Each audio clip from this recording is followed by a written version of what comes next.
Right now, somewhere in the world, someone just woke up with that familiar feeling. You know the one, that quiet sense that despite everything they've accomplished, everything they've worked toward, something essential is still missing. It's that subtle emptiness that creeps back in after achieving a long-sought goal, the unsettling feeling that there must be something more, something deeper than the next achievement, the next pleasure, the next milestone. You've felt this too, haven't you? That whisper in the quiet moments asking, is this really all there is? What I'm about to share has transformed the lives of millions across every culture and background. If you'd like, drop a comment and let me know where you're listening from. It's beautiful to know we're connected in this universal search for meaning. Find a comfortable spot if you can. Maybe grab a blanket or settle somewhere peaceful. This isn't just information we're exploring together. It's an invitation to discover what your heart has been seeking all along. Here's what changes everything. 2,500 years ago, a young prince who seemed to have the perfect life discovered why 99% of us are searching in all the wrong places.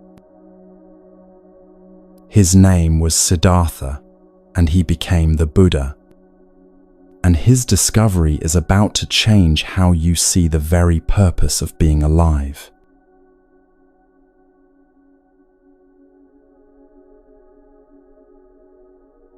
There's a moment that reveals everything about the human condition. Jim Carrey, surrounded by everything most people dream of, looked into a camera and shared something that changed how millions see success. "I wish everyone could get rich and famous," he said, his voice carrying a weight that fame couldn't lift, "and have everything they ever dreamed of, so they can see that it's not the answer."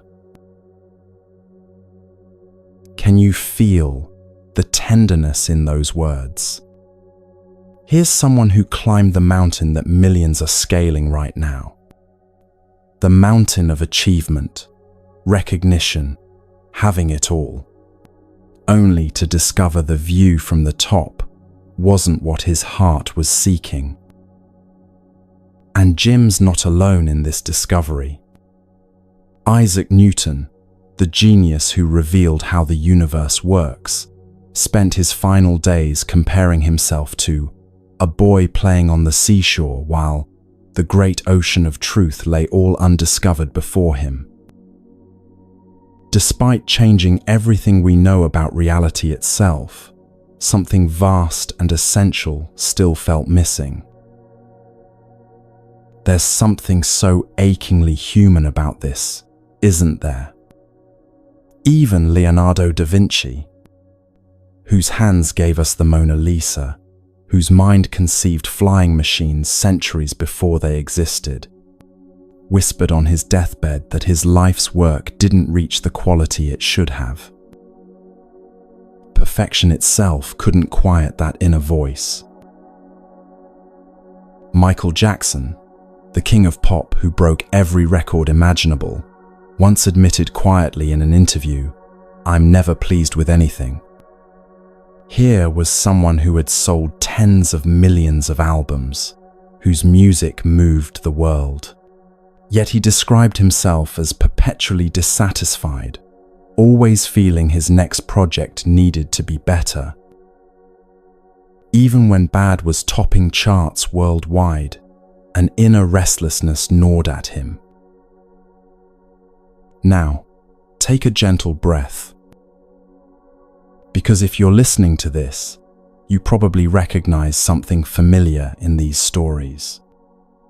Not because you're ungrateful or broken, but because you're beautifully, completely human. Maybe you remember the last time you achieved something you'd been working toward for months. That promotion, that purchase, that experience you'd built up in your mind. There was genuine joy, wasn't there? A real moment of, yes, this is it. But how long did that feeling stay before the familiar restlessness returned? For most of us, it's heartbreakingly brief. Days, maybe weeks, and then we find ourselves looking toward the next goal, the next achievement, the next thing that will surely be different this time. It's like being on the gentlest treadmill, moving, working so hard, but somehow remaining in the same emotional place. But here's what needs to be understood. With all the tenderness in the world, this isn't a flaw in anyone's character. This isn't evidence of not being grateful enough or trying hard enough.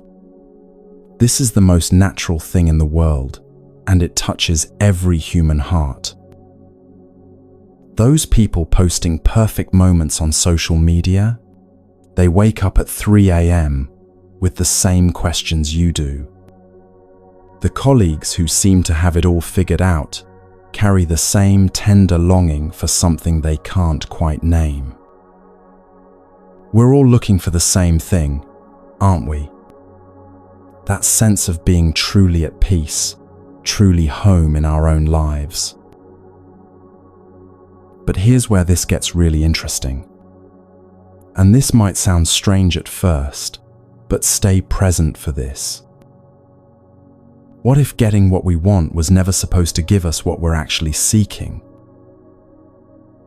What if we've been asking our achievements to do something they were never designed to do? It's like asking a beautiful painting to cook dinner. The painting is wonderful, but it's not a chef. Our successes are genuinely beautiful, but they might not be the source of lasting peace we've been hoping they would be. This pattern appears in every culture, every era, every level of society. The wealthy executive and the struggling artist, the famous celebrity and the quiet neighbor, all carrying the same quiet question in their hearts. All discovering that external circumstances, no matter how perfect they seem, can't quite fill that space inside that longs for something deeper. So, what are we actually seeking? What is that quiet voice really asking for when it whispers, "Is this all there is?" And why does this pattern seem to be woven into the very fabric of human experience?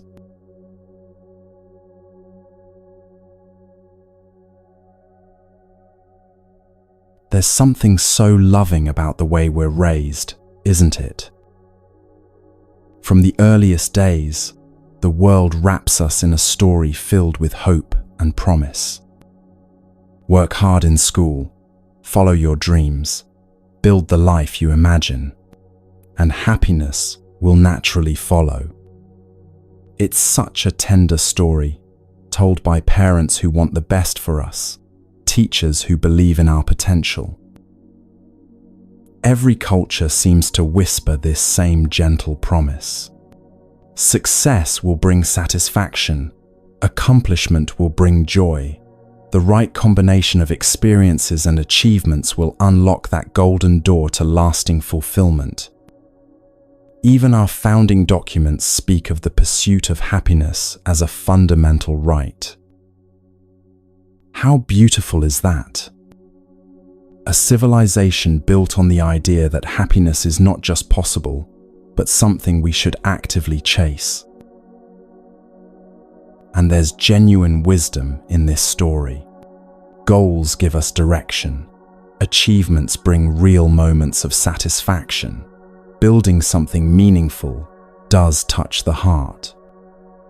But here's where something so well-intentioned creates the most loving trap imaginable. We begin to treat happiness not as a natural byproduct of living fully, but as the primary destination itself. every decision gets filtered through the question, will this make me happy? Every choice becomes part of a grand strategy to maximize joy and minimize discomfort. It sounds so reasonable, doesn't it? So logical and caring toward ourselves. But something curious happens when we make happiness our main objective. It becomes like trying to fall asleep by commanding ourselves to sleep. The harder we try, the more elusive it becomes. You've probably experienced this when planning something special. The more pressure you put on an event to be perfect, the more anxiety creeps in around whether it will live up to your expectations. This creates what we might call the happiness paradox. The very act of chasing happiness as our primary goal can actually make us less happy. When we're constantly measuring our emotional temperature, asking, "Am I happy yet? How about now?" we create a subtle but persistent sense that something is wrong with our current experience. Think about the last time you felt truly content.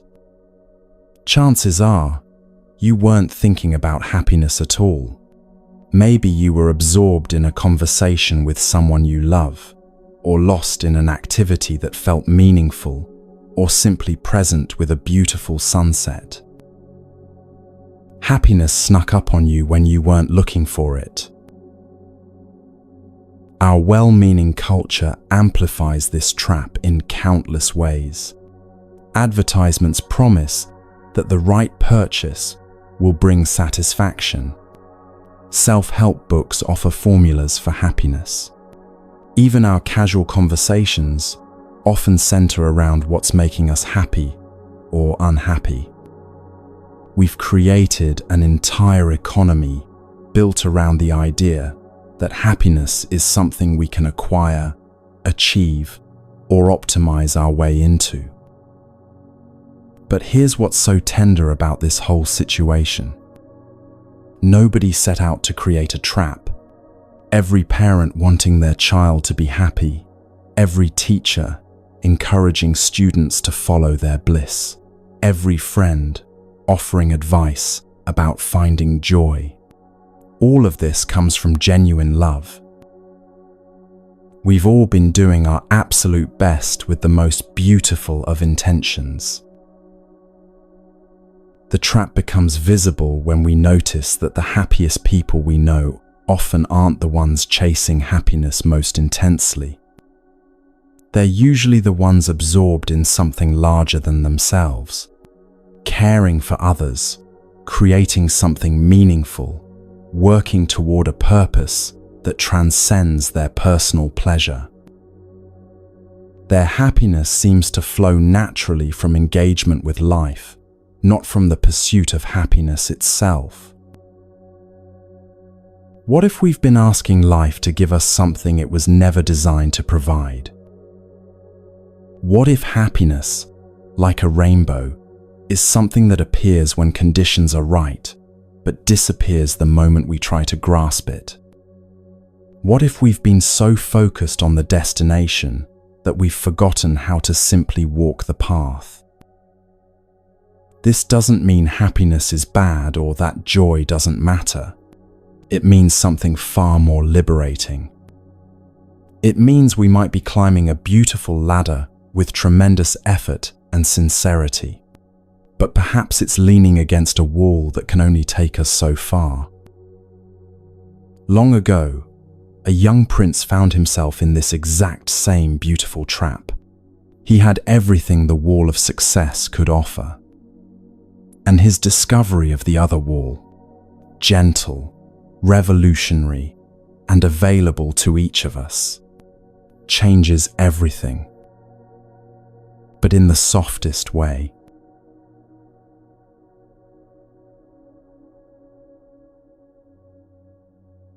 There's something so beautiful about the human spirit, isn't there? For thousands of years, in every culture, we've been asking the same heartfelt question: How can I be happy? It's such a natural, loving question to ask. Of course we want to feel good. Of course we want joy. Of course we want our lives to feel meaningful and bright. But what if? And this is such a gentle possibility to consider. What if this question, as sincere as it is, has been leading us down a path that can never quite take us where we want to go?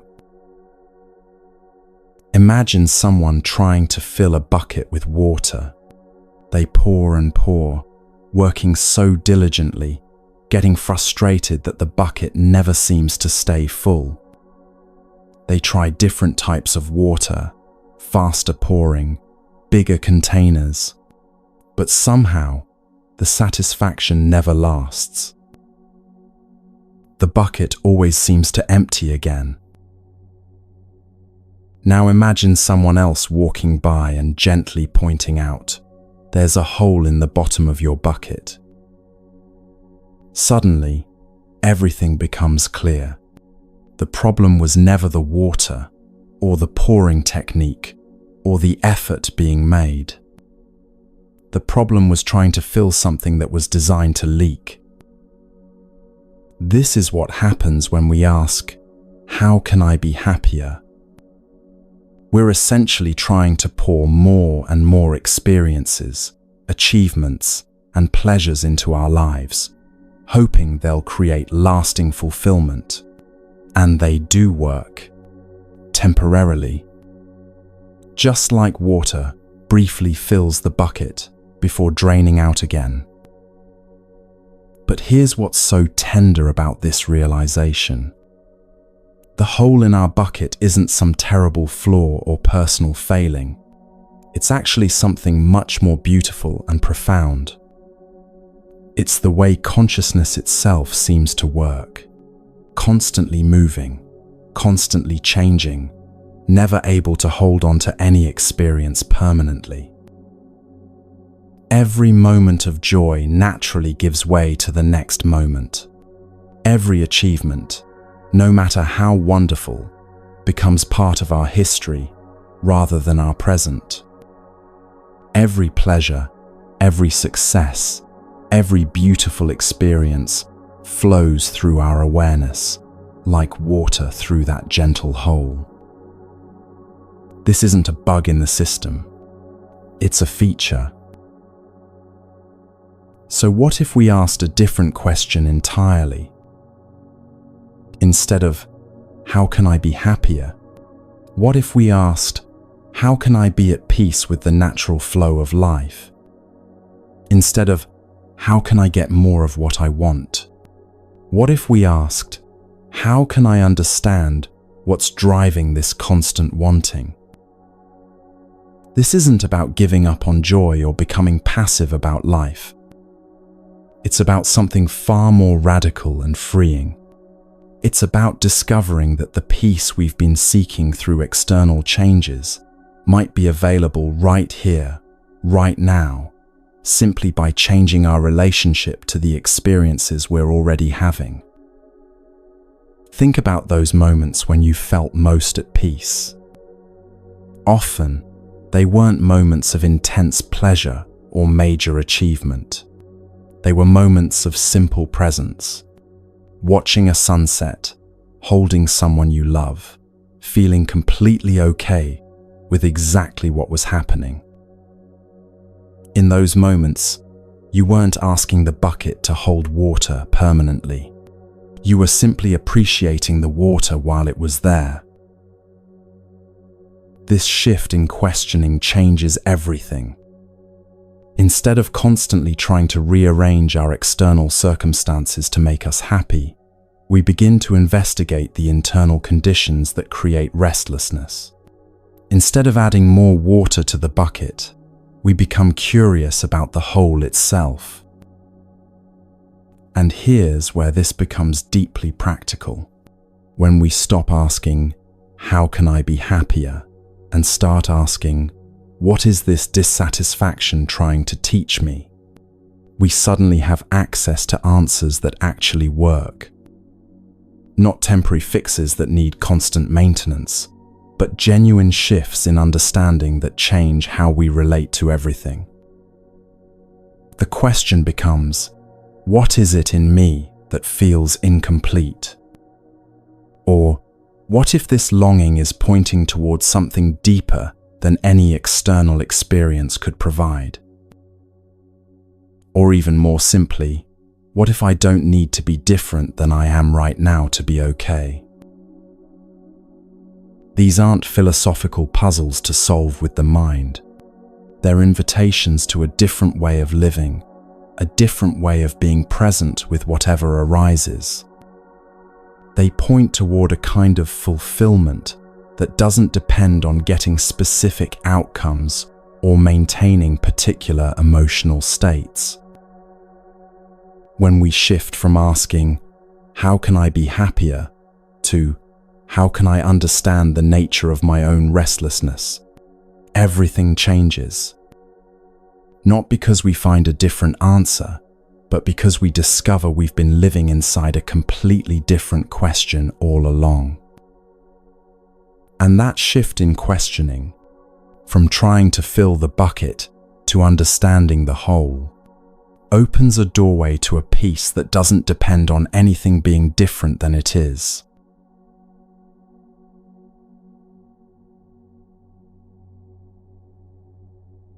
You might be wondering why we're turning to a story from 2,500 years ago when we're dealing with such modern challenges. Why look backward when we have so much contemporary wisdom, so much research, so many new approaches to well-being? It's such a fair question, and there's something beautiful about asking it. Here's what's remarkable about the human heart. The deepest questions we face haven't changed much across millennia. The same restlessness that touches you at 3 a.m. touched people in ancient Greece, in medieval Europe, in Renaissance Italy. The same quiet voice asking, "Is this all there is?" has whispered to human beings across every culture and every era. We have incredible technology now, unprecedented comfort, access to information that previous generations couldn't even imagine. Yet somehow, the fundamental human experience of longing for something deeper remains exactly the same. The tools for happiness have evolved dramatically, but the nature of happiness itself, and our relationship to it, follows patterns that are timelessly human. What makes ancient wisdom so precious isn't that it's old, but that it's been tested. When insights survive across thousands of years, across countless cultures, across the rise and fall of civilizations, there's something in them that speaks to something unchanging in the human experience. They've been refined not in laboratories, but in the laboratory of human hearts. And here's something so tender to recognize.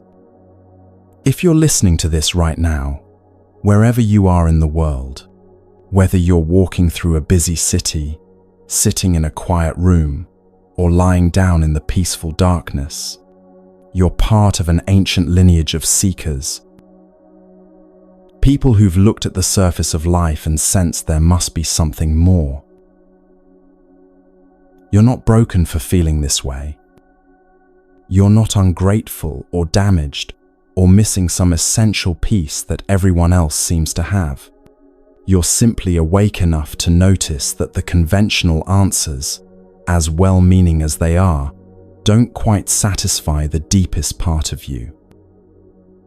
And that awakeness, that willingness to keep questioning, is actually a form of wisdom itself. What we're about to explore together isn't just historical curiosity or philosophical speculation.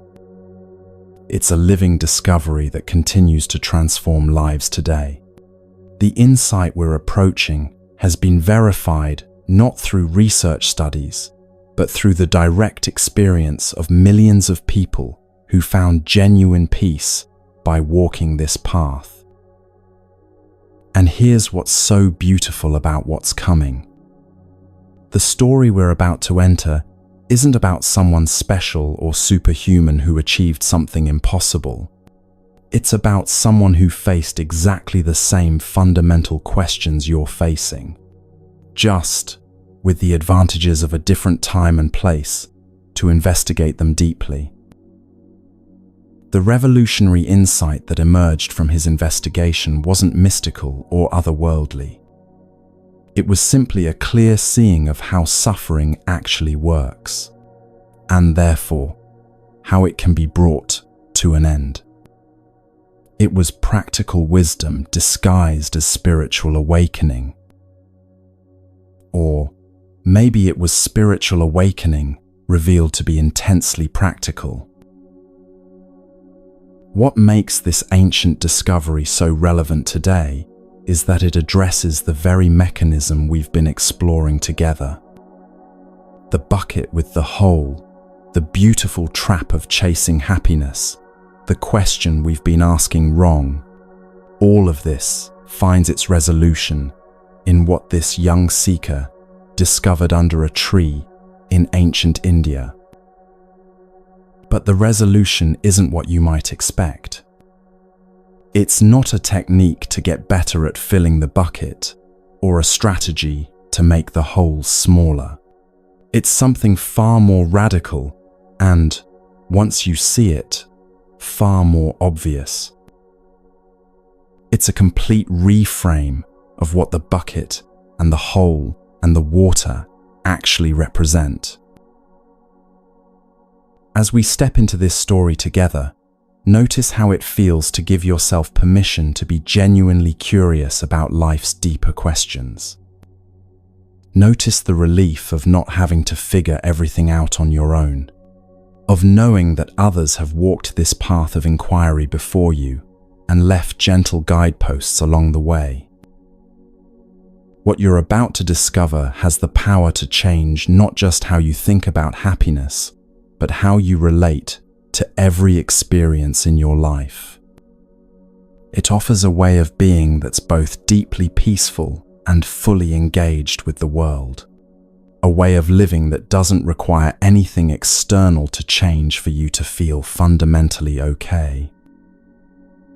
Let me tell you about the most privileged person who ever lived.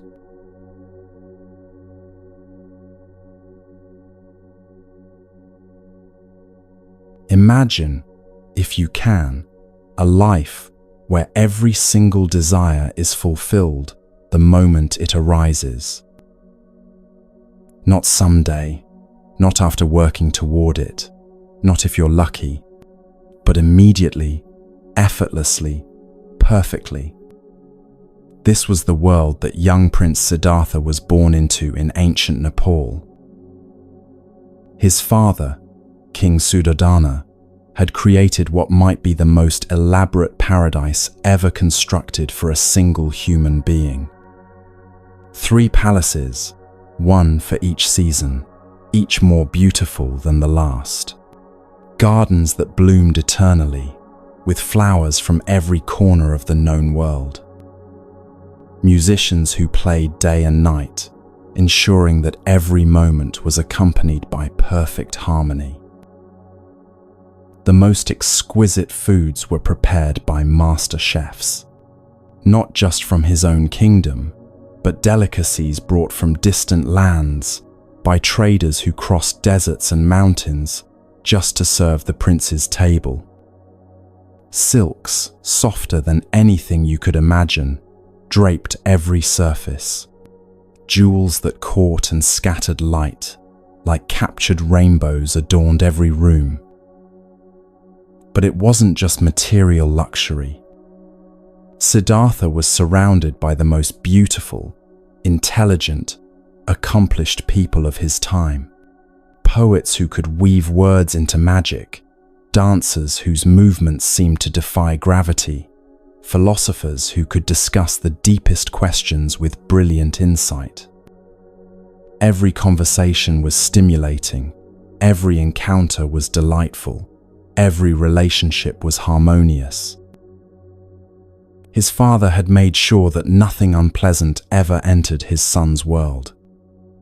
No sickness, no poverty, no conflict, no reminders of life's harder edges. If a flower began to wilt in the garden, it was quietly replaced before the prince could see it. If a servant showed signs of aging, they were gently reassigned to duties outside the palace walls. It was a world of perpetual spring, perpetual youth, perpetual beauty. And here's what's so fascinating about this ultimate fantasy life. Siddhartha had everything that every advertisement promises us, everything that every self-help book suggests will make us happy, everything that social media holds up as the ideal existence.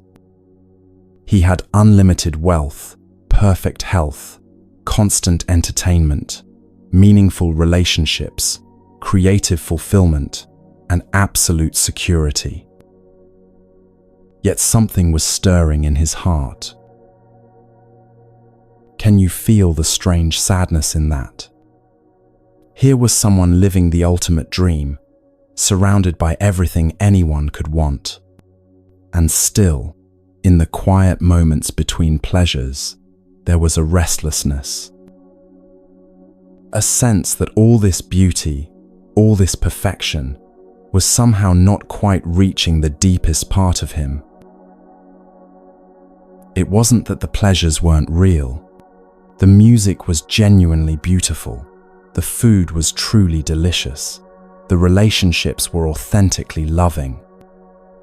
But there was something about the very perfection of it all that felt somehow incomplete. Like living inside a gorgeous painting rather than experiencing real life. Siddhartha began to notice things that no one else seemed to see. How the most exquisite pleasure, no matter how intense, would naturally fade into a need for the next pleasure. How even the most engaging conversation would eventually end, leaving a subtle emptiness. How the constant fulfillment of desires somehow wasn't fulfilling the part of him that was creating the desires in the first place. He started to feel like he was living inside the most beautiful cage ever constructed. Every bar was made of gold, every lock was encrusted with diamonds, every corner was filled with delights. But it was still, somehow, a cage. The very perfection that was meant to make him happy was beginning to feel like a barrier to understanding what happiness actually was. There's something so poignant about this, isn't there? Here was someone who had won the ultimate lottery of life, and he was beginning to suspect that the lottery itself might be based on a fundamental misunderstanding of what human beings actually need. Late at night, when the music had stopped and the courtiers had retired, and the palace settled into its perfumed silence, Siddhartha would lie awake with questions that all the luxury in the world couldn't answer. Is this really what life is about? Is pleasure the highest thing a human being can experience? Why does fulfilling every desire just create more desires? His father noticed the change in his son and tried to address it the only way he knew how, by adding more pleasure, more distractions, more entertainment. He arranged for even more beautiful companions, even more exquisite meals, even more elaborate festivities. But it was like trying to cure thirst by offering someone salt water. The more Siddhartha drank from the fountain of pleasure, the thirstier he became for something he couldn't even name. And then, as he approached his late 20s, Something in him began to insist on answers to questions that couldn't be satisfied by anything the palace contained. A curiosity about what lay beyond the golden walls, beyond the carefully curated perfection of his protected world. What was real life actually like? What were people experiencing outside this bubble of constant gratification?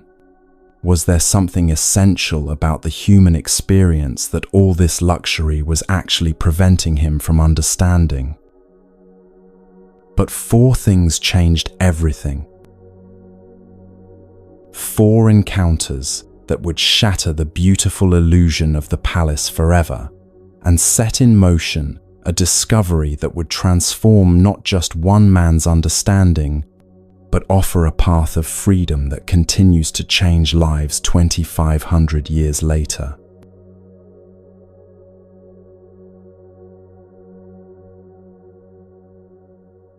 One morning, something restless stirred in Siddhartha's heart, with such intensity that he could no longer ignore it. For 29 years, he had lived within the palace walls, seeing only what his father wanted him to see. But that morning, the questions that had been quietly growing inside him became an irresistible call to venture beyond the golden gates. He asked his charioteer, Channa, to prepare for a journey into the city.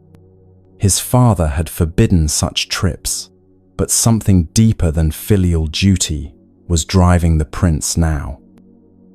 He needed to see the world as it actually was, not as it had been carefully presented to him. The first sight that stopped him completely was an elderly man. Not someone gracefully aging in comfort, but someone whose body carried the full weight of years. Bent over, moving slowly, skin weathered by decades of living. Siddhartha had never seen anything like this in his palace of eternal youth. "What has happened to this person?" he asked Channa, genuinely confused. The charioteer, realizing that the prince's sheltered life had hidden even this basic truth, gently explained, "This is old age, my lord. This is what happens to all human bodies as time passes. Everyone ages. The servants, the nobles, you, me. This is how all our stories end if we live long enough." Something cracked open in Siddhartha's chest. All the beautiful young people in his palace, all the vibrant conversations and graceful dances, all of it would one day bend and slow and fade? How had no one ever told him this? How had this fundamental truth of existence been kept from him? They continued through the city, but Siddhartha's mind was reeling. If aging was universal, what else didn't he know about the nature of life? And then, as if the universe was determined to complete his education, they encountered the second sight. A person lying by the roadside, body racked with illness. Fever, pain, the kind of suffering that transforms a human being into something barely recognizable. Again, Siddhartha had never witnessed anything like this in his carefully sanitized world. "What is this?" he asked, though part of him already knew the answer would shatter another piece of his protected worldview. "This is sickness, my lord," Channa replied with growing sadness. "Disease can strike anyone, at any time. The body, no matter how healthy or beautiful, can become a source of tremendous suffering. This too is part of the human condition." Now Siddhartha understood why the palace had felt like a cage. Not because it was confining his freedom, but because it was confining his understanding. How could he make sense of his own life if he didn't know the basic conditions that all life operated under? How could he find genuine meaning in pleasures that were built on the denial of such fundamental realities? But the universe wasn't finished with his education. The third sight appeared as they rounded a corner, a funeral procession carrying someone who had died. The grief of the family, the finality of the covered form, the unmistakable presence of death itself. Siddhartha had never seen death before. In his palace, when people died, they simply disappeared, quietly reassigned, his father would say. But this was death revealed in all its stark reality. The absolute end of everything he understood about existence. "This happens to everyone?" he whispered. "Everyone. Everyone, my lord. Old age, sickness, death. These are what the Buddha would later call the first three forms of suffering that touch every human life. No amount of wealth or beauty or pleasure can ultimately protect us from these realities." Siddhartha felt as if the foundation of his entire worldview was crumbling. Everything in the palace, the eternal spring, the endless pleasures, the carefully maintained perfection, suddenly seemed like an elaborate denial of truth. How could he continue to live in such willful ignorance now that he had seen what life actually contained? But then came the fourth sight, and this one was different. An old man, yes, but walking with such peace, such dignity, such evident inner calm that he seemed to glow from within. His head was shaved, his robes were simple, and he carried nothing but a small bowl. Yet, there was something about his presence that spoke of a freedom that had nothing to do with palaces or possessions. "Who is that?" Siddhartha asked, feeling drawn to this figure in a way he couldn't explain. "A holy man, my lord. Someone who has renounced worldly life to seek understanding about the nature of suffering. He seeks to understand why beings suffer and whether there might be a way beyond suffering." In that moment, everything crystallized for Siddhartha. He had seen the problem, the unavoidable realities of aging, sickness, and death that touch every life. And he had seen that someone, somewhere, believed there might be a solution. Not a denial of these realities, not a distraction from them, but an understanding so deep that one could face them with peace. The ride back to the palace was silent. Siddhartha looked at the familiar luxury with completely new eyes. The flowers were still beautiful, but now he knew they would wilt. The music was still sweet, but now he understood it was trying to cover the sound of time passing. The faces around him were still young and vibrant, but now he could see the aging, sickness, and death that awaited them all. He couldn't unsee what he had seen. More importantly, he couldn't unknow what he now knew about the nature of existence. The beautiful cage was no longer beautiful. It was simply a cage. And the questions that had been quietly stirring in his heart were now roaring with the force of awakened understanding. That night, he made a decision that shocked everyone.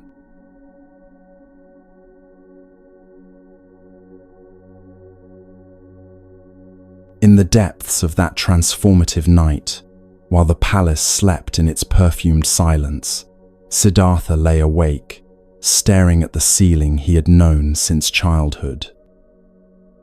The golden decorations that had once delighted him now felt like beautiful bars across his vision.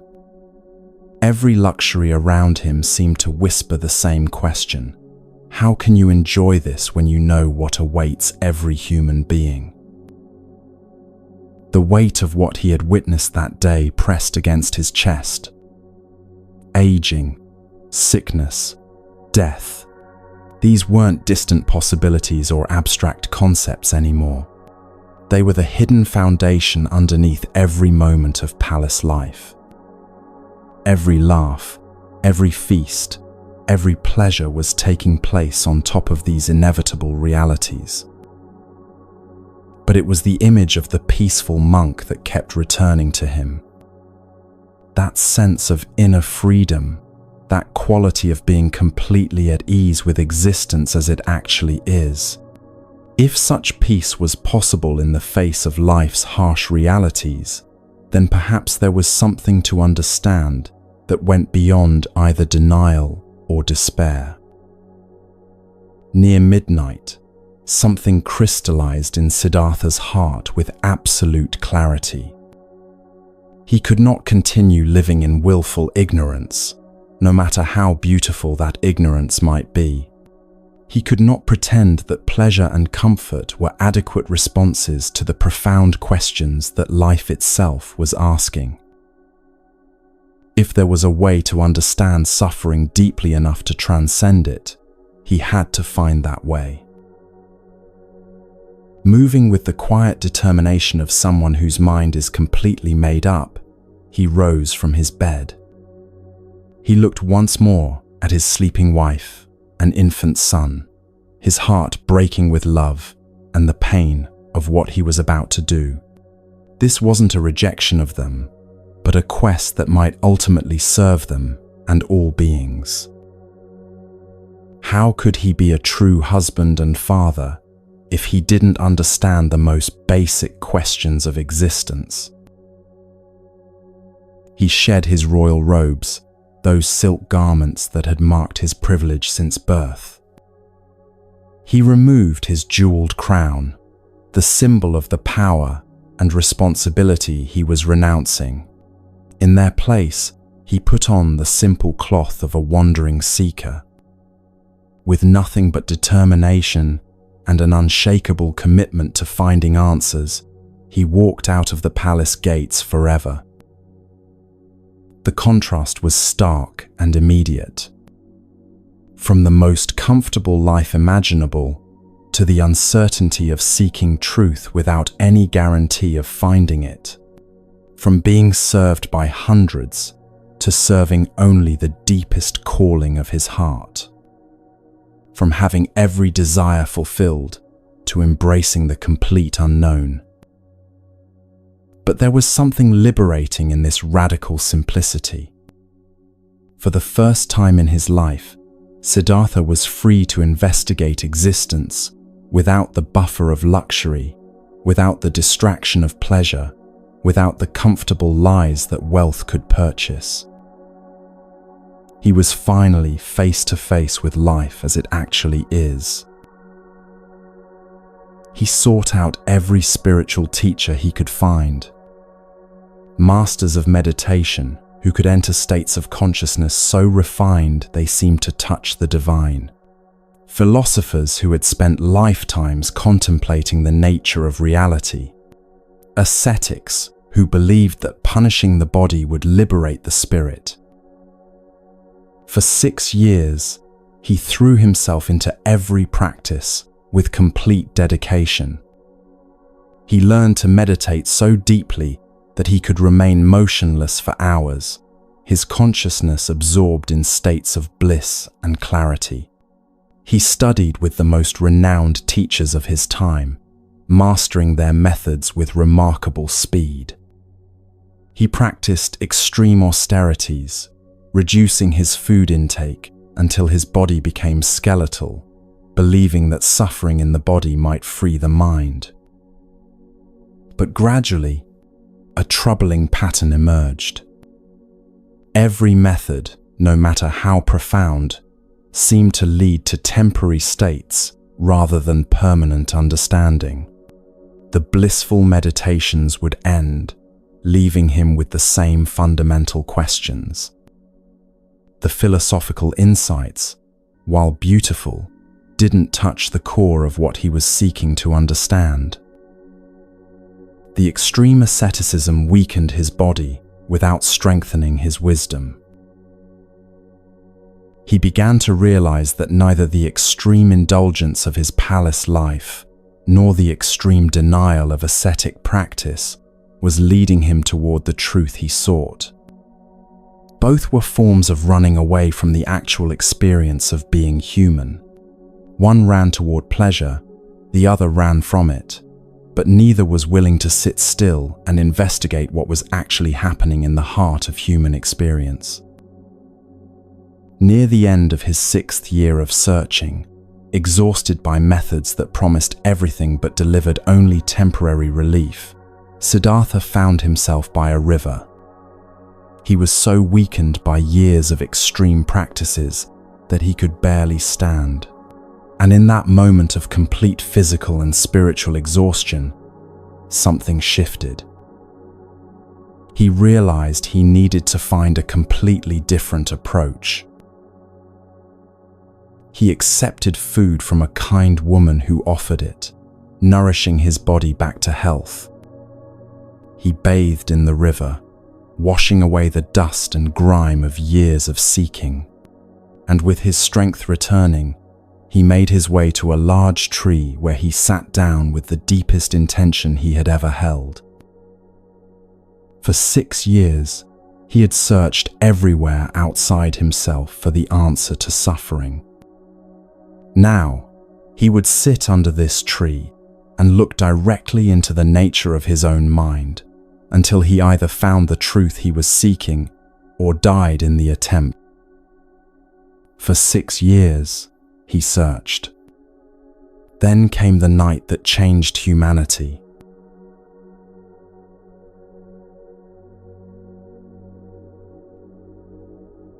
As the sun began to set on what would become the most significant night in human spiritual history, Siddhartha settled beneath a large fig tree with a resolve unlike anything he had ever felt before. This wasn't the determination of someone trying one more technique or following one more teacher. This was the quiet, unshakable commitment of someone who had finally understood that the answer, if it existed at all, lay not in external methods, but in the direct investigation of consciousness itself. He had tried everything the spiritual world of his time could offer. Extreme pleasure, extreme deprivation, profound meditation states, philosophical inquiry, ascetic practices that pushed the body to its limits. All of them had provided glimpses, temporary relief, momentary insights. But none had touched the root of the restlessness that drives all human seeking. So he sat with a promise that resonates across the centuries. I will not rise from this spot until I understand the nature of suffering and find the path to its end. Not as a dramatic vow, but as the simple, inevitable next step of someone who had run out of everywhere else to look. As night deepened around him, Siddhartha turned his attention inward with a quality of investigation he had never applied before. Instead of trying to achieve any particular state or escape from his current experience, he simply began to observe. What was actually happening in this moment? What was the nature of the mind that was seeking? What was the root of the dissatisfaction that no external circumstance seemed able to satisfy? He watched his thoughts arise and pass away like clouds in an empty sky.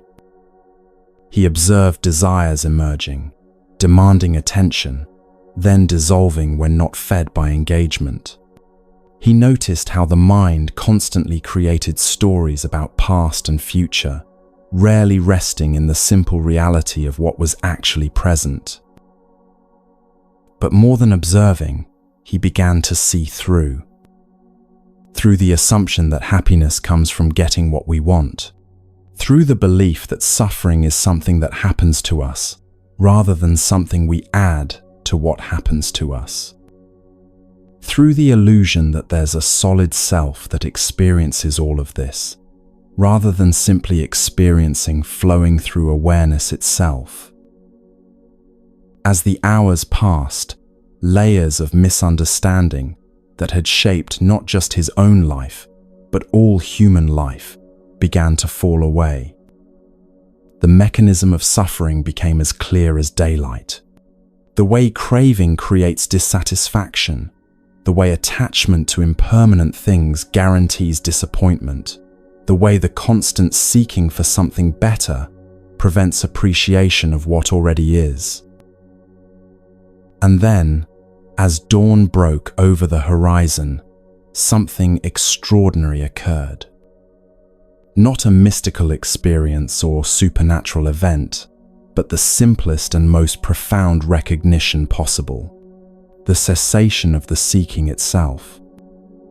The end of the inner argument with reality that had driven his entire life. The falling away of the very mechanism that creates psychological suffering. In that moment, Siddhartha became the Buddha. Not because he gained something new, but because he saw through the illusions that had been creating the sense that something was missing. Buddha simply means awakened one. Someone who has woken up from the dream of separation, the dream of inadequacy, the dream that happiness lies somewhere other than in clear seeing of what is. He had discovered something that would transform how human beings understand the nature of contentment forever. Not a philosophy or belief system, but a direct seeing into how consciousness works when it's not caught in the endless loop of wanting things to be different. For 7 days, he remained under that tree, integrating this profound shift in understanding. And when he finally rose, he carried with him not just personal liberation, but a path that any human being could walk toward the same freedom. What he discovered that night, about the nature of suffering, about the possibility of its end, about the simple shifts in understanding that make this freedom accessible to anyone, is going to change everything you think you know about what it means to be truly happy.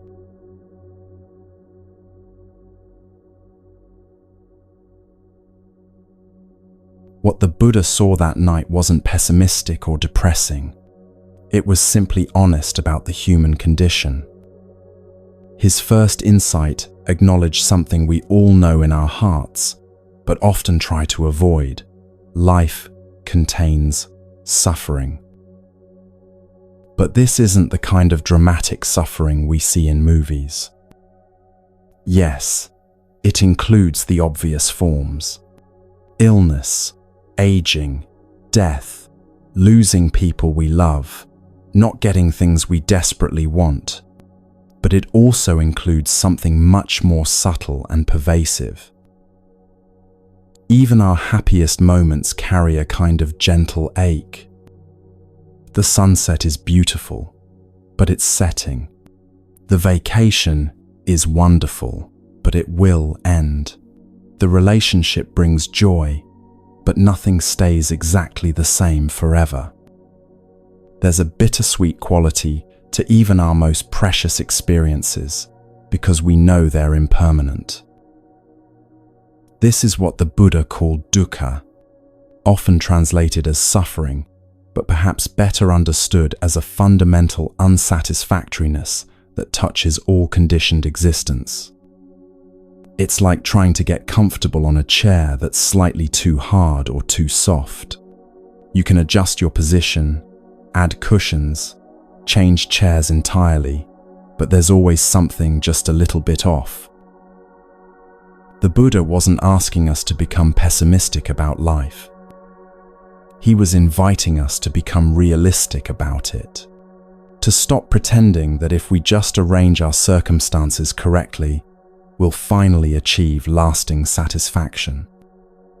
To recognize that the impermanent nature of all experience means that using impermanent things as the foundation for permanent happiness is like building a house on shifting sand. This recognition isn't meant to discourage us.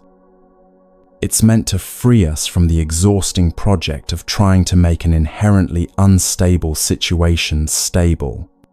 When we truly accept that some degree of uncertainty and change is woven into the fabric of existence, we can stop fighting reality and start learning how to dance with it.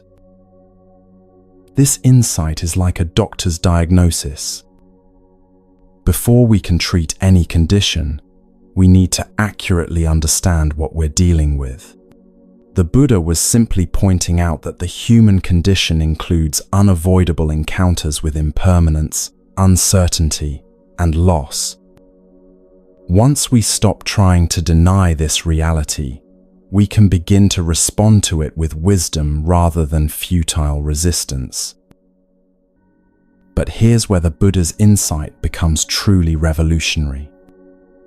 The unavoidable difficulties of life, aging, loss, uncertainty, are actually only a small part of our total suffering.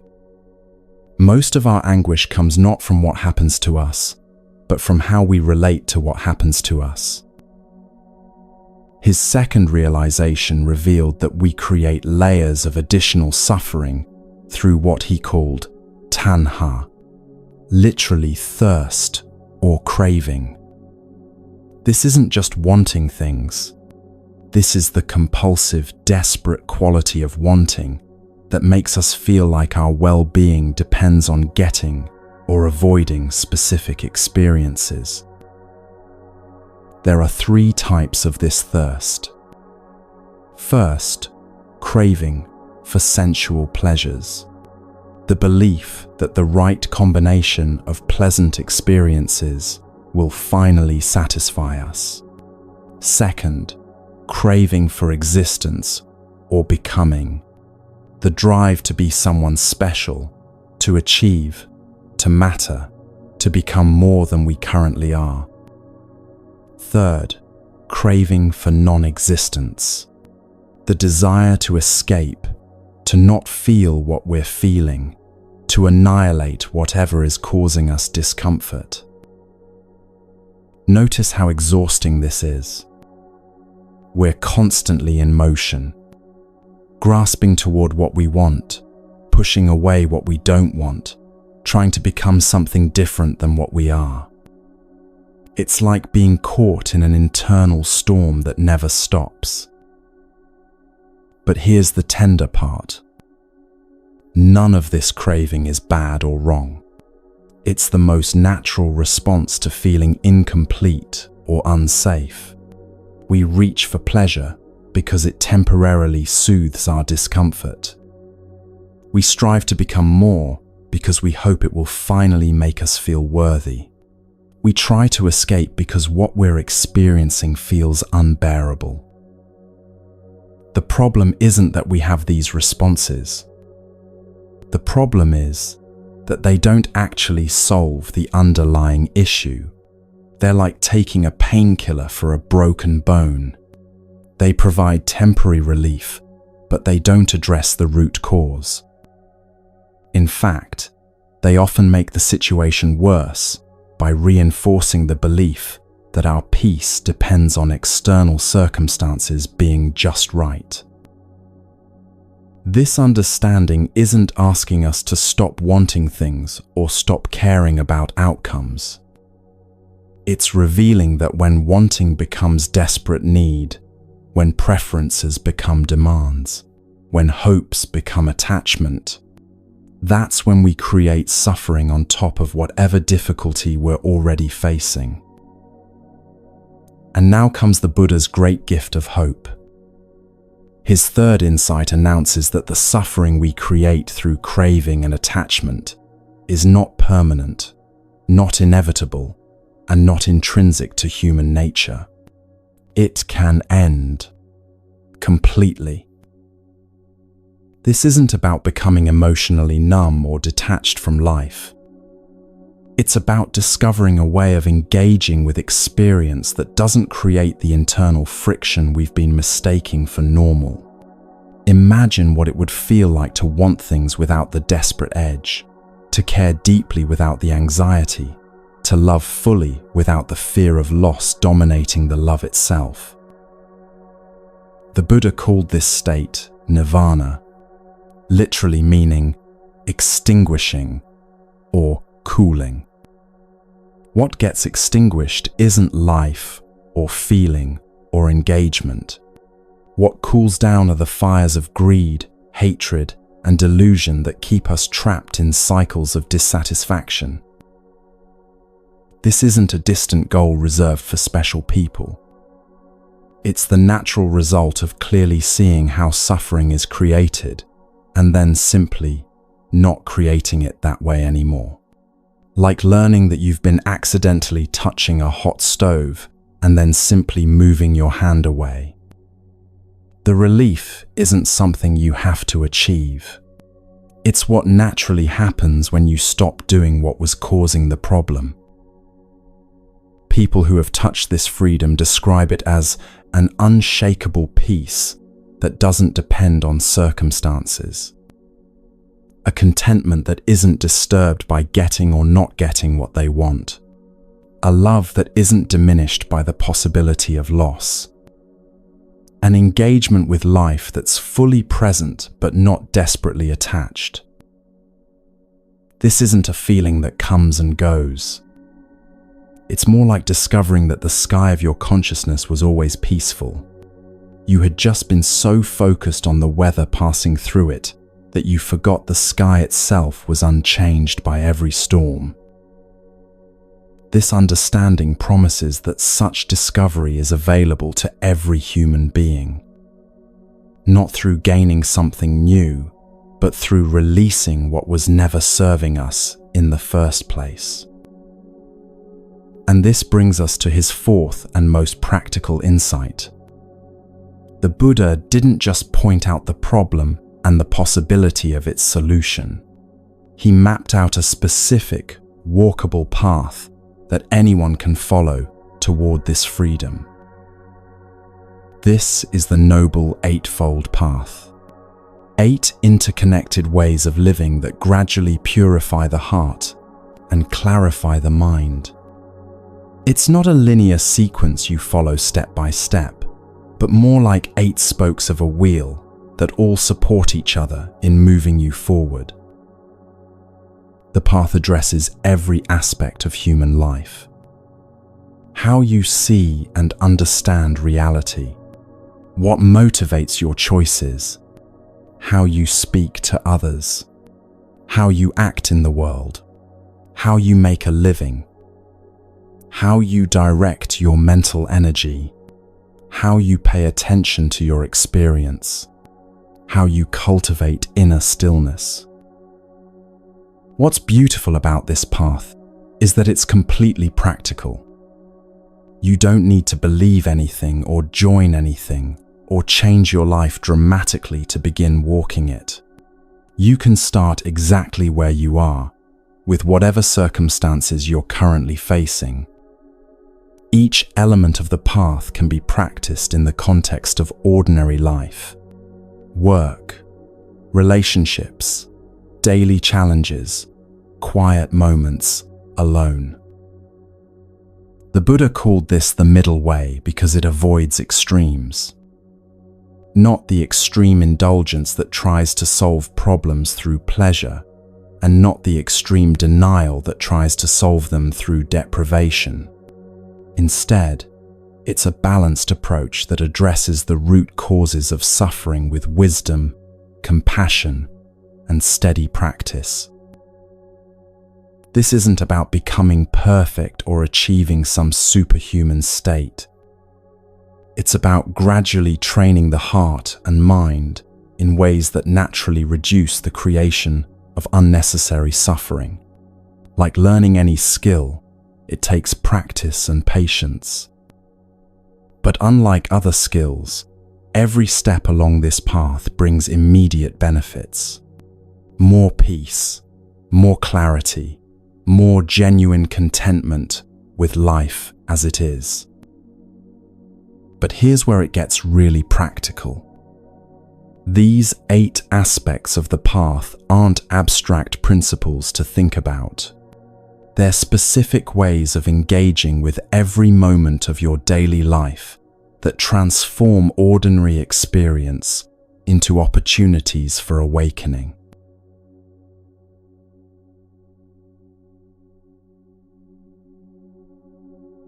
There's a teaching that the Buddha shared that changes everything once you truly understand it. He spoke of a person who gets struck by an arrow.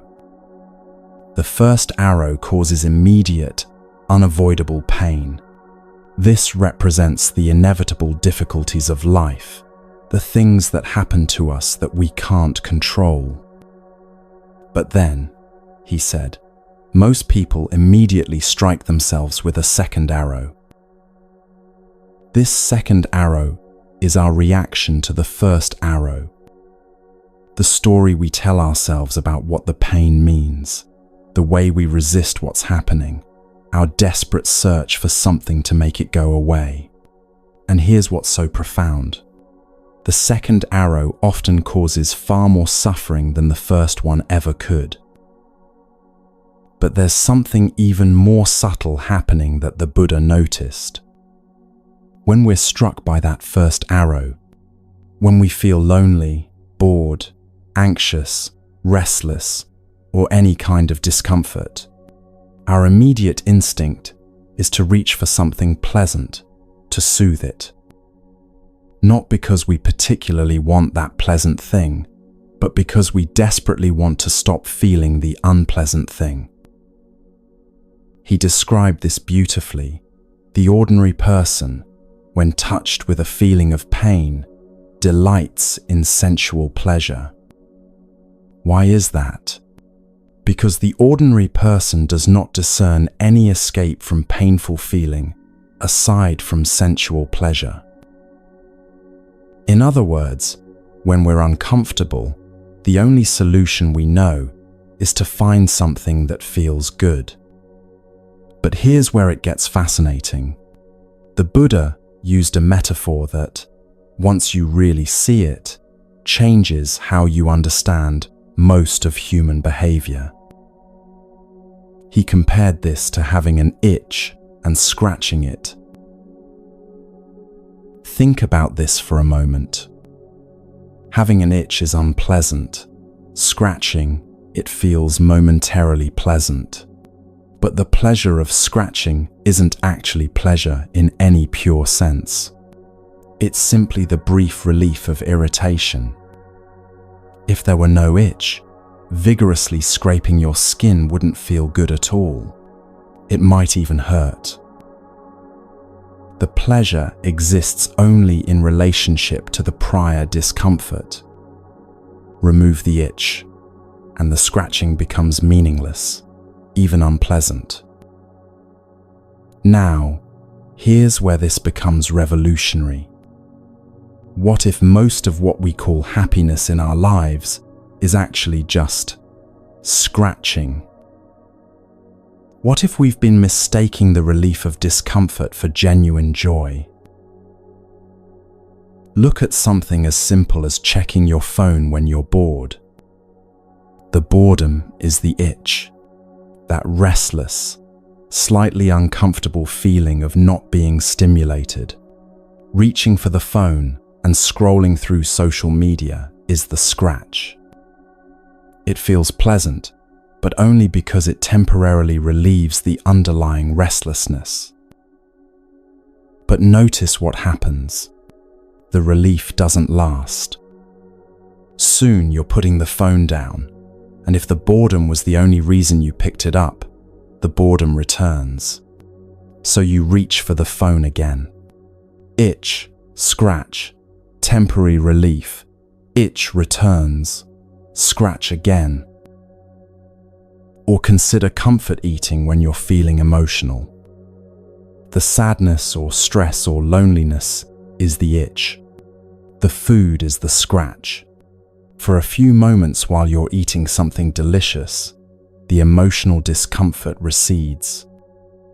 But unless the food actually addressed what was causing the sadness, the uncomfortable feeling returns, often accompanied by new discomfort about having eaten when you weren't really hungry.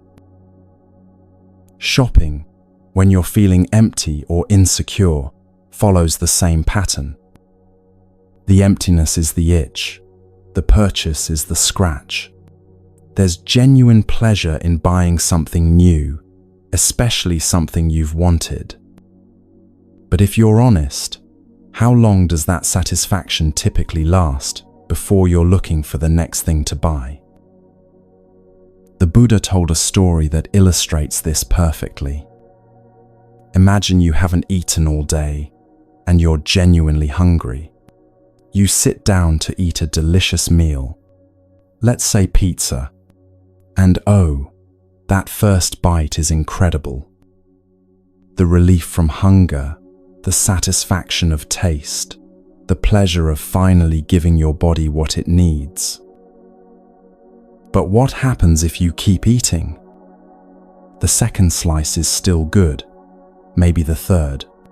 But somewhere along the way, if you continue eating past the point of hunger, something shifts. The same food that was bringing pleasure starts to bring discomfort. You feel overly full, maybe a little nauseous, definitely sluggish. A Tibetan teacher once observed, when we began to eat, it brought relief from the suffering of hunger, and we labeled it pleasure. But as the discomfort of continuous eating became gross, we changed the label and called it suffering. What was pleasurable had become plain suffering. All that happened was that one suffering stopped, another suffering began. This reveals something profound about the nature of what we call pleasure. It wasn't that heavenly happiness somehow transformed into suffering out of nowhere. Rather, the relief of hunger could only last so long before it tipped into the discomfort of overeating. The underlying mechanism was always the same: seeking relief from discomfort. This pattern applies to virtually every pleasure we pursue. The hot bath feels wonderful when you're cold and tense, but stay too long and you become overheated and pruny.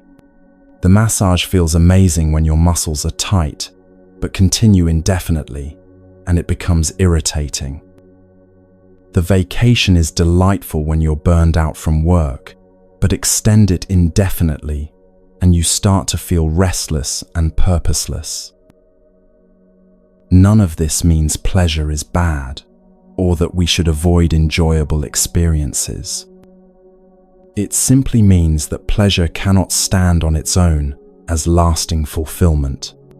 It is always in dynamic relationship with its opposite, like two sides of a coin. We spend much of our lives oscillating between the two, seeking relief, getting it temporarily, then seeking it again. What makes this insight so powerful is recognizing how much of what we call happiness is actually just this relief mechanism. The happiness of getting promoted at work. How much of that is relief from the anxiety of not being recognized? The happiness of a relationship working out. How much is relief from the fear of being alone? The happiness of a purchase. How much is relief from the discomfort of wanting something we don't have? This doesn't diminish these experiences or make them meaningless, but it does reveal why they can't serve as the foundation for lasting contentment. They're designed to be temporary solutions to temporary problems. When we ask them to provide permanent satisfaction, we're asking them to do something they were never designed to do. The Buddha's insight goes even deeper. He noticed that this constant scratching actually reinforces the itching. Every time we respond to discomfort by reaching for external relief, we strengthen the belief that discomfort is a problem that needs to be fixed, rather than a natural part of experience that can be met with awareness. It's like being afraid of silence and always needing background noise. The more we avoid silence, the more uncomfortable it becomes. The more we scratch the itch of discomfort, the more sensitive we become to any form of unease. We actually train ourselves to need more and more external soothing for smaller and smaller irritations. But here's the beautiful paradox. When we start to see this pattern clearly, when we recognize how much of our pleasure seeking is actually discomfort avoidance, something wonderful begins to happen. We can start to relate to both pleasure and discomfort differently. Not as enemies to defeat or prizes to capture, but as natural phenomena arising and passing in the space of awareness. Once you see this pattern, you can't unsee it. And that seeing itself begins to free you from the compulsive need to scratch every itch, to fix every discomfort, to chase every pleasure. A different kind of satisfaction becomes possible, one that doesn't depend on the constant management of your emotional state.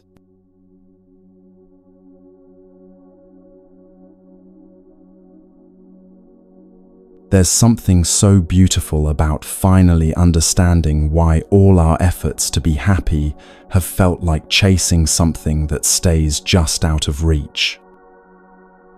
It's not because we're doing it wrong, or because we're not trying hard enough, or because we haven't found the right technique or circumstance. It's because happiness, as we typically understand it, is fundamentally different from what our hearts are actually seeking. When most of us think about happiness, we imagine a feeling, a positive emotional state, a sense of joy or pleasure or satisfaction that we can experience and hopefully maintain. We picture ourselves feeling good, feeling content, feeling excited about life. And there's nothing wrong with any of these feelings. They're genuinely beautiful aspects of human experience. But here's what we've discovered together. Feelings, by their very nature, are temporary. They arise, they peak, they fade, they transform into other feelings. This isn't a flaw in the system. It's how feelings work. Trying to make a temporary phenomenon permanent is like trying to freeze a river. You might succeed for a moment, but you fundamentally change the nature of what you're trying to preserve. Viktor Frankl, who survived the concentration camps and went on to become a renowned psychiatrist, understood this deeply. He wrote, "Happiness cannot be pursued directly. It must ensue as a byproduct of addressing more meaningful things." In other words, when we make happiness our target, we almost guarantee that we'll miss it.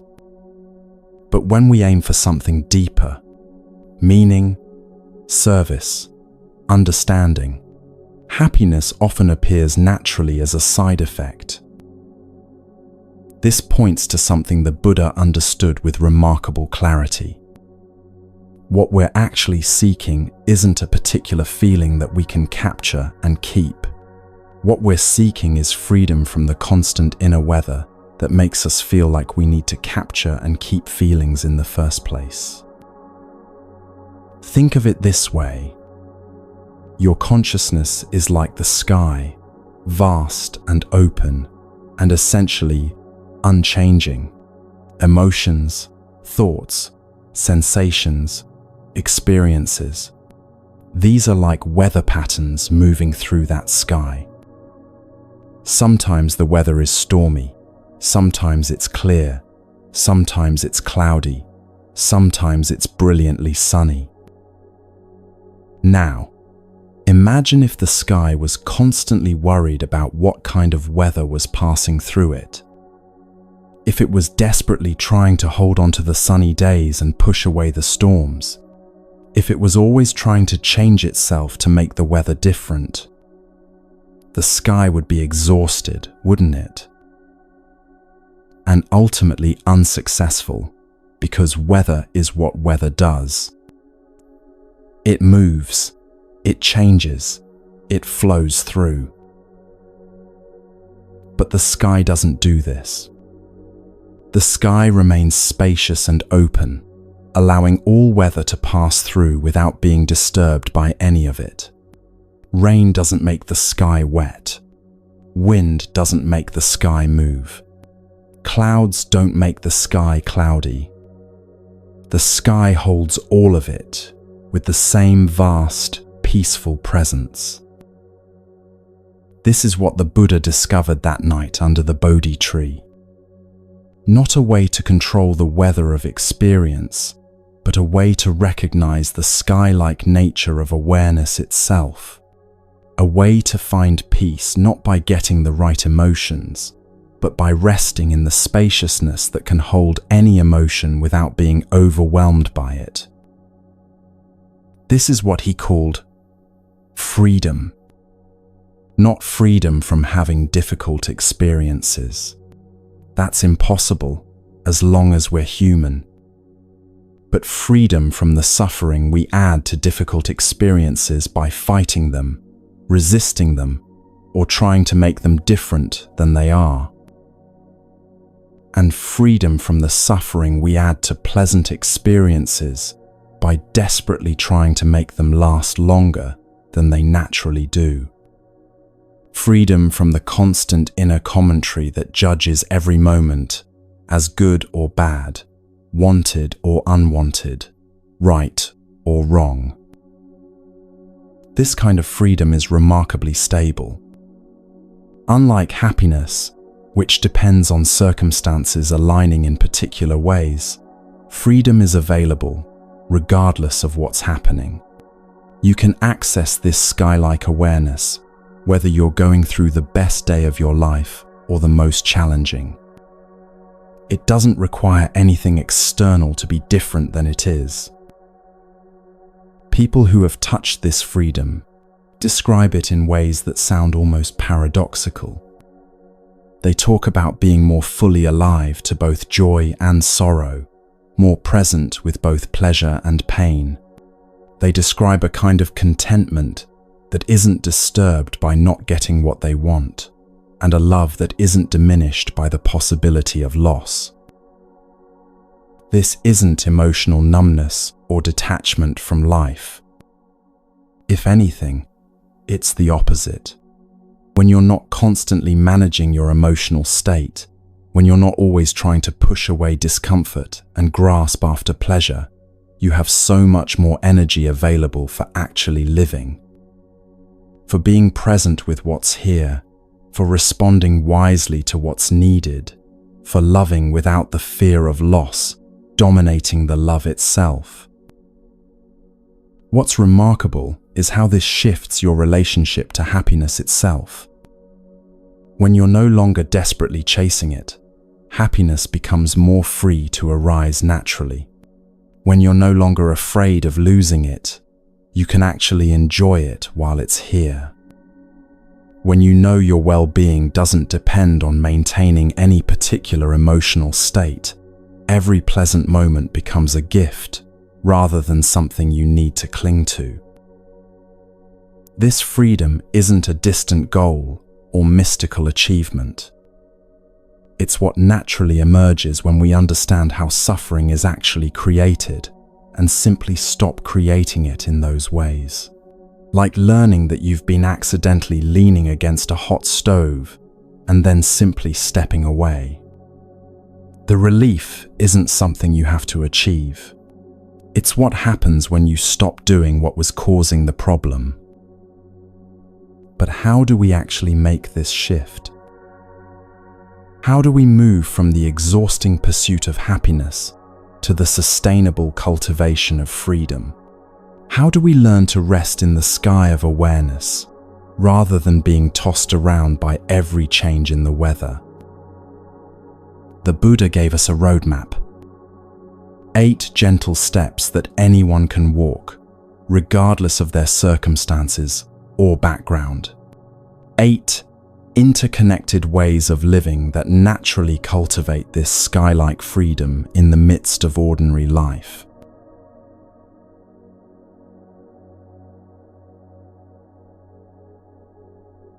The first step on this path of freedom begins with something beautifully simple: learning to see clearly. This is what the Buddha called right view, and it's not about having the correct opinions or believing the right things.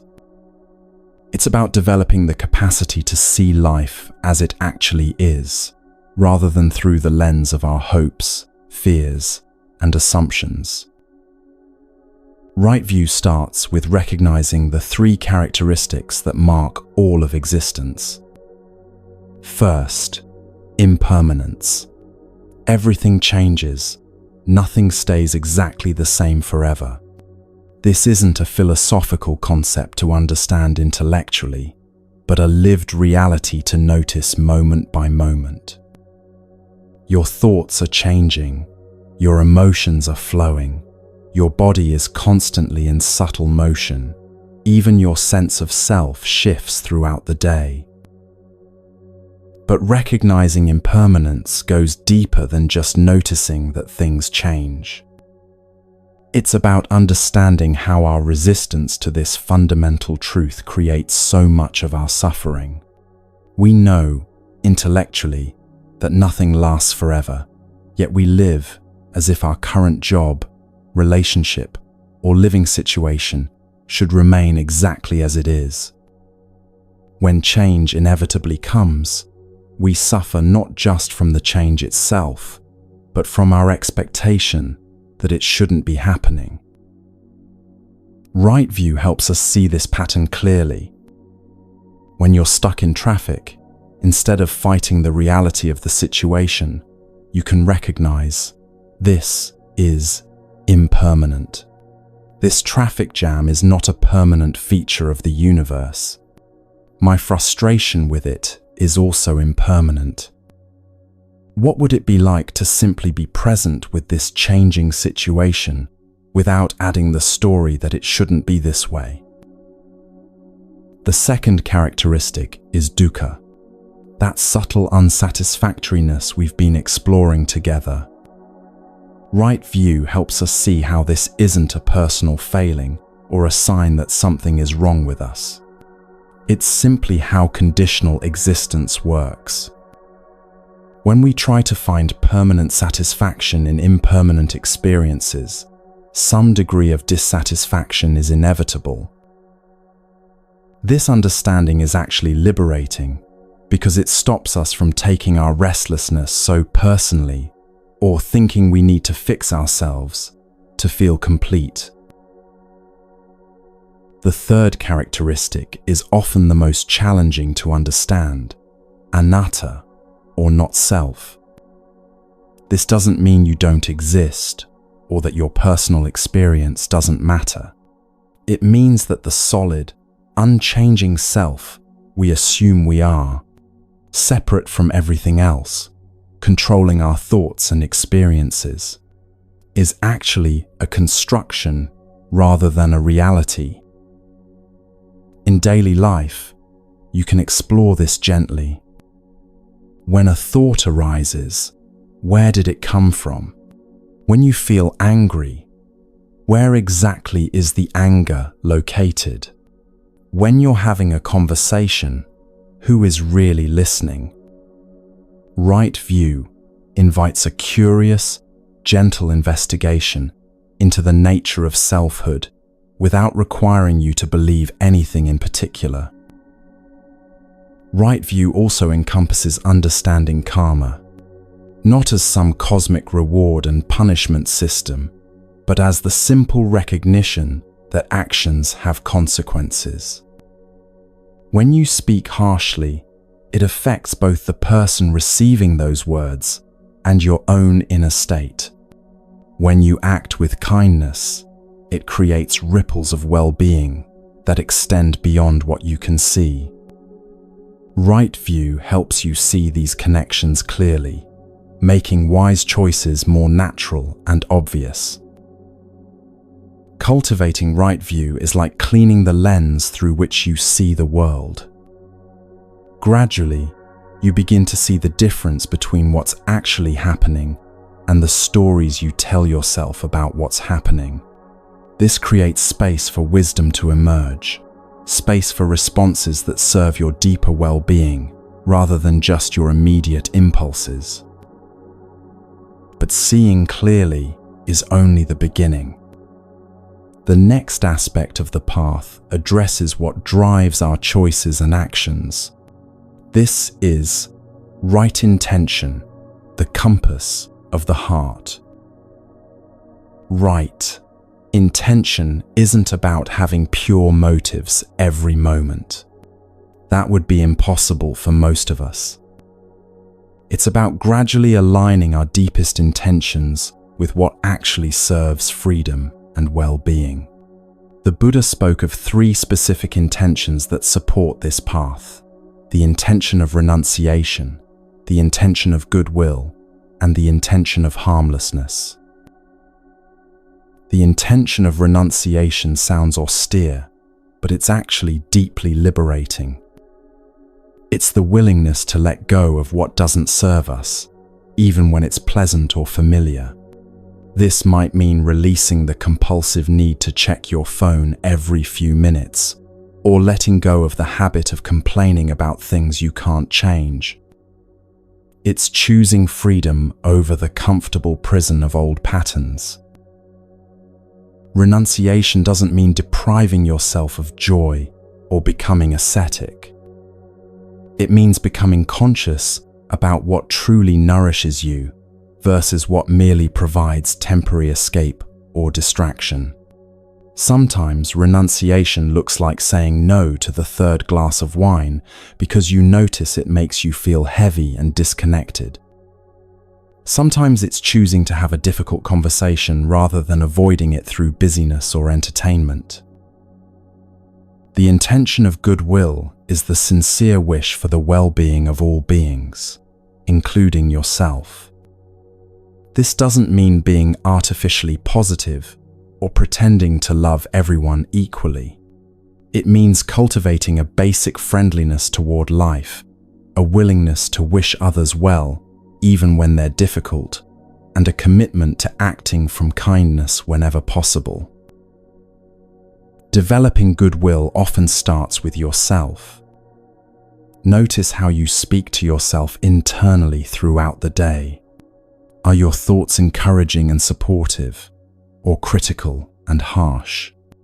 The intention of goodwill includes learning to be a good friend to yourself, patient with your mistakes, encouraging of your efforts, forgiving of your human limitations.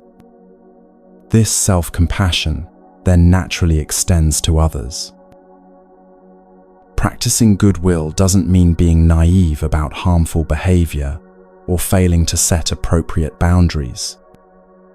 You can wish someone well while also protecting yourself from their dysfunction. You can feel compassion for someone's pain while still holding them accountable for their actions. Goodwill is about the fundamental attitude of the heart, not about specific behaviors in every situation. The intention of harmlessness naturally flows from the first two. When you're committed to letting go of what creates suffering and cultivating what promotes well-being, the desire to cause harm to others or yourself begins to feel increasingly foreign to your nature. Harmlessness extends beyond obvious forms of violence to include the subtle ways we can cause harm through our words, attitudes, and energy. Sometimes harmlessness means choosing not to share gossip that would damage someone's reputation.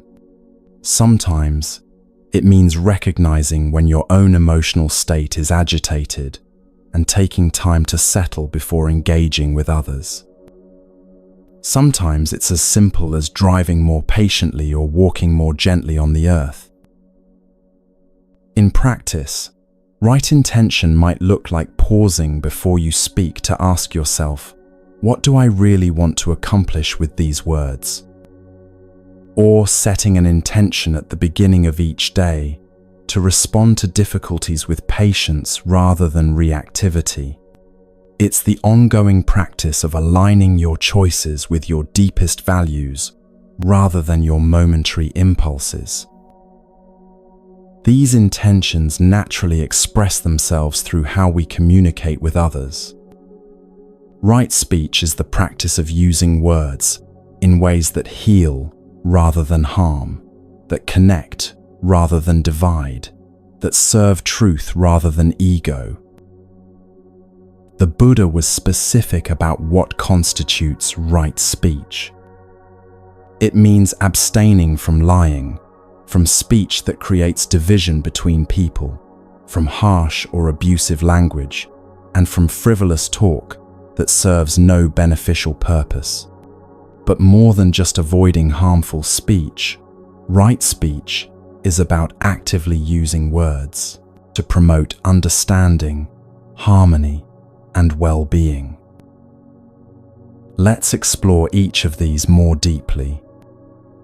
Abstaining from lying includes not just outright falsehoods, but also the subtle ways we distort truth to serve our ego or avoid discomfort. This might mean admitting when you don't know something rather than pretending expertise, or acknowledging your role in a problem rather than deflecting all responsibility, or being honest about your feelings even when it's vulnerable to do so.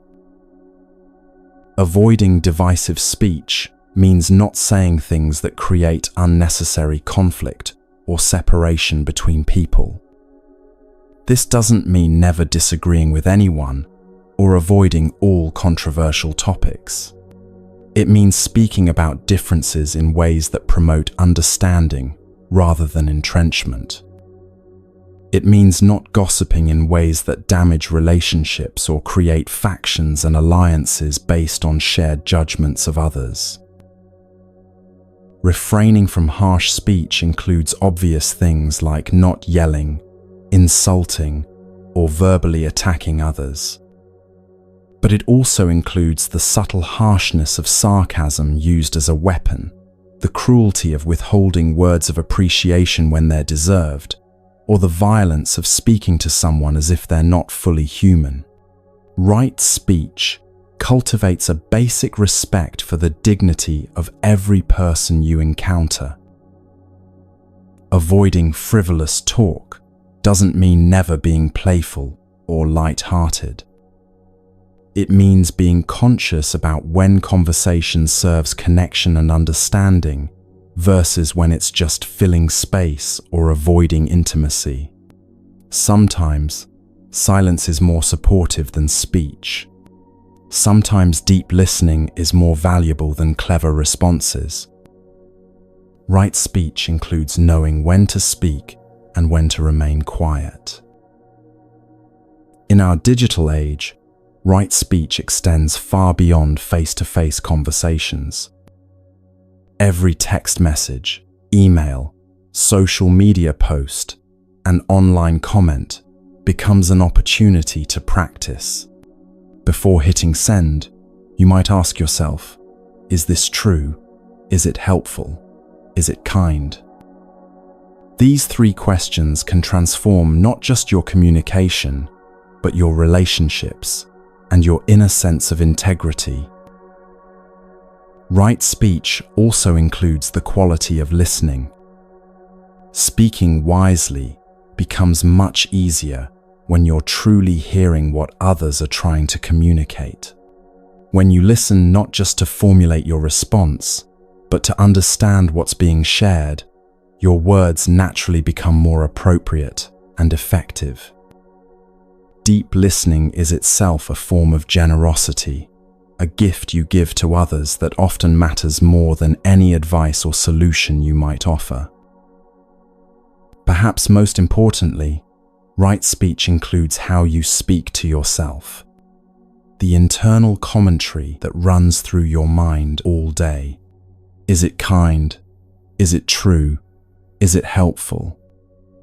Learning to speak to yourself with the same compassion you would offer a dear friend is often the foundation for speaking wisely to others.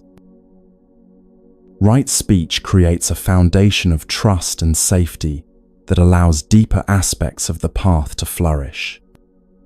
When people know they can trust your words, when they feel safe in your presence, communication becomes a vehicle for genuine connection rather than just an exchange of information.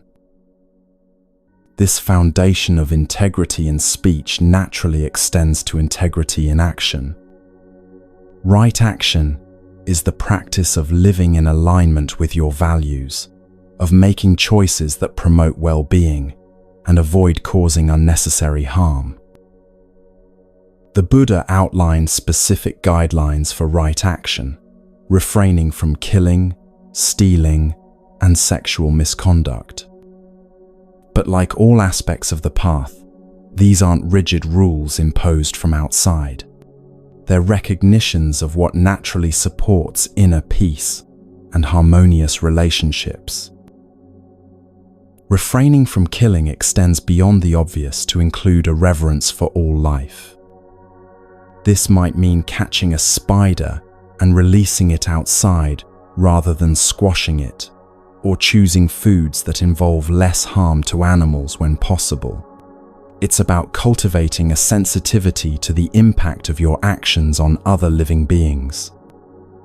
Some people interpret this strictly and become vegetarian or vegan, while others apply it more broadly as a general principle of reducing harm wherever practical. The principle behind not killing is really about developing compassion and recognizing the interconnectedness of all life. When you truly understand that your well-being and others' well-being are intimately connected, causing unnecessary harm begins to feel as senseless as hitting yourself. This doesn't require perfect adherence to any particular diet or lifestyle, but rather a growing sensitivity to the effects of your choices. Not stealing includes the obvious forms of taking what doesn't belong to you, but it goes much deeper. It includes not taking more than you need, not wasting resources, being scrupulously honest in financial dealings, and not taking credit for others' work. It's about living with a sense of gratitude and sufficiency rather than entitlement and greed. In practical terms, this might mean paying for software instead of using pirated versions, giving proper attribution when you use someone else's ideas, or not taking office supplies home for personal use. It includes being honest about your hours when you're paid by the hour, returning money when you're given too much change, and not padding expense reports. These small acts of integrity create a foundation of trustworthiness that affects every area of your life. Sexual conduct that avoids misconduct is based on respect, honesty, and consideration for others' well-being. It means not using sexual energy in ways that exploit or harm others, honoring commitments in relationships, and ensuring that intimate connections are based on mutual care and consent. This applies whether you're single, married, or in any other relationship configuration. Right action in sexual conduct also includes being honest about your intentions and feelings, treating intimate partners with kindness and respect, even when relationships are ending, and not using sexuality as a way to avoid emotional intimacy or manipulate others. It's about bringing the same consciousness and integrity to physical intimacy that you bring to other important areas of your life. In modern life, right action might also include considerations about environmental impact, consumer choices, and how we use technology. Each purchase, each decision about how to spend time, each choice about what to support with your attention and resources becomes an expression of your values. This doesn't require perfection, but rather an increasing awareness of how your actions ripple out into the world. The beautiful thing about right action is how it creates a sense of inner cleanliness and self-respect. When you know that your actions align with your deepest values, there's a natural confidence and peace that emerges. You don't have to hide from anyone or make excuses for how you've lived. This integrity becomes a source of strength and clarity in facing life's challenges. Right action naturally extends to how you earn your living. Right livelihood is the practice of making a living in ways that don't cause harm to others and ideally contribute to the well-being of the world. The Buddha specifically mentioned certain occupations to avoid: trading in weapons, living beings, slavery, meat, alcohol, and poison. In modern terms, this extends to any work that directly profits from causing suffering or exploiting others' vulnerabilities. But right livelihood isn't just about what to avoid. It's about finding ways to make your daily work an expression of your spiritual values. This doesn't mean everyone needs to become a teacher, therapist, or social worker. A carpenter building homes with integrity, a nurse caring for patients with compassion, a business owner treating employees fairly, an artist creating beauty that uplifts the human spirit. Any occupation can become right livelihood when approached with the right intention and executed with care for others' well-being. For many people, transitioning to right livelihood happens gradually. You might start by bringing more mindfulness and compassion to whatever work you're currently doing. This could mean being more patient with difficult customers, more supportive of struggling colleagues, or more honest in your dealings with clients. Then perhaps making small changes, refusing to participate in practices you find unethical, or simplifying your lifestyle so you have more freedom to choose meaningful work over just lucrative work. Some people discover that they can transform their current job into right livelihood by changing how they approach it. A salesperson might focus on genuinely helping customers find what they need rather than just maximizing profit. A manager might prioritize creating a supportive work environment over just meeting quotas. A teacher might bring more patience and creativity to their classroom. Others find that they need to make more significant changes, perhaps retraining for a different career or starting their own business based on their values. The key is to move in the direction of greater alignment between your values and your work, understanding that this is often a gradual process rather than a sudden transformation. Right livelihood also includes how you relate to money and possessions. It's about earning honestly, spending mindfully, saving wisely, and sharing generously. When your relationship with money is aligned with your values, work becomes less about accumulating wealth and more about contributing to the world in ways that feel meaningful. This might mean choosing to live more simply so you can work fewer hours and have more time for what matters most to you. Or it might mean earning more so you can support causes you care about or help family members who are struggling. The point isn't to have any particular relationship with money, but to have a conscious relationship with it. The practice of right livelihood often reveals how much freedom is possible when you align your external life with your internal values. Many people discover that they need far less than they thought to be content, which opens up possibilities for work that serves their hearts rather than just their bank accounts. All of these external practices, clear seeing, wise intention, skillful speech, ethical action, and meaningful livelihood, create the foundation for the more internal aspects of the path. Right effort is where we turn our attention to the cultivation of beneficial mental states and the gentle release of what doesn't serve us. Right effort isn't about forcing yourself to be positive or trying to muscle your way to enlightenment. It's about the art of gentle persistence, the kind of effort that's sustainable over time because it works with your natural wisdom rather than against it. The Buddha described 4 types of right effort. First, the effort to prevent unwholesome mental states from arising.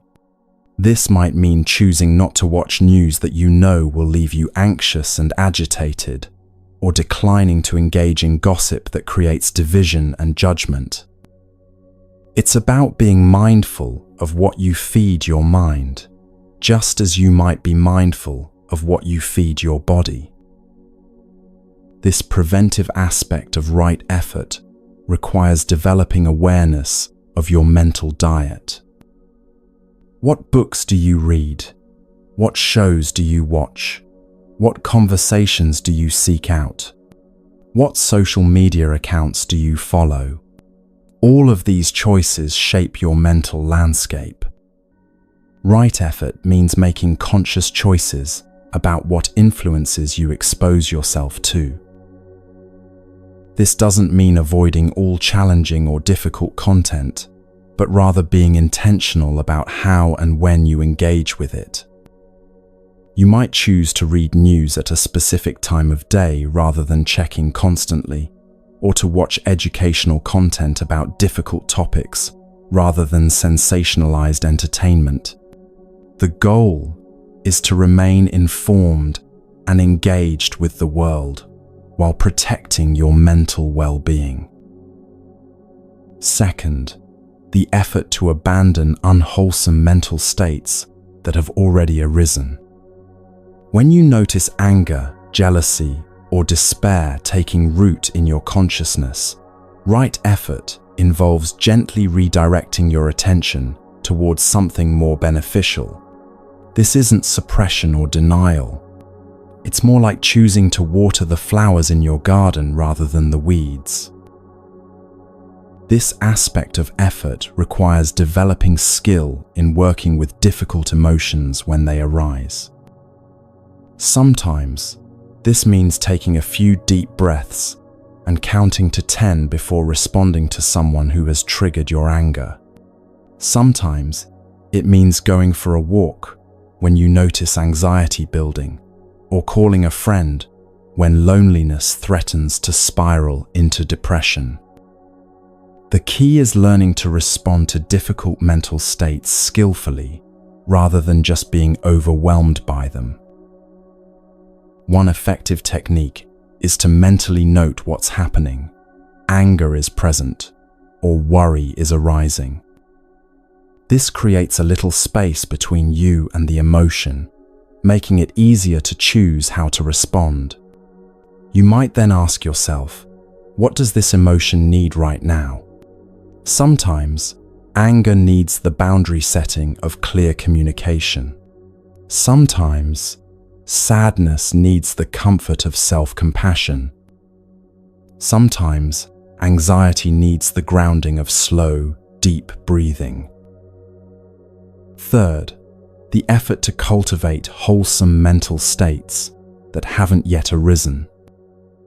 This might mean deliberately practicing gratitude when you're feeling ungrateful, or consciously generating compassion when your heart feels closed.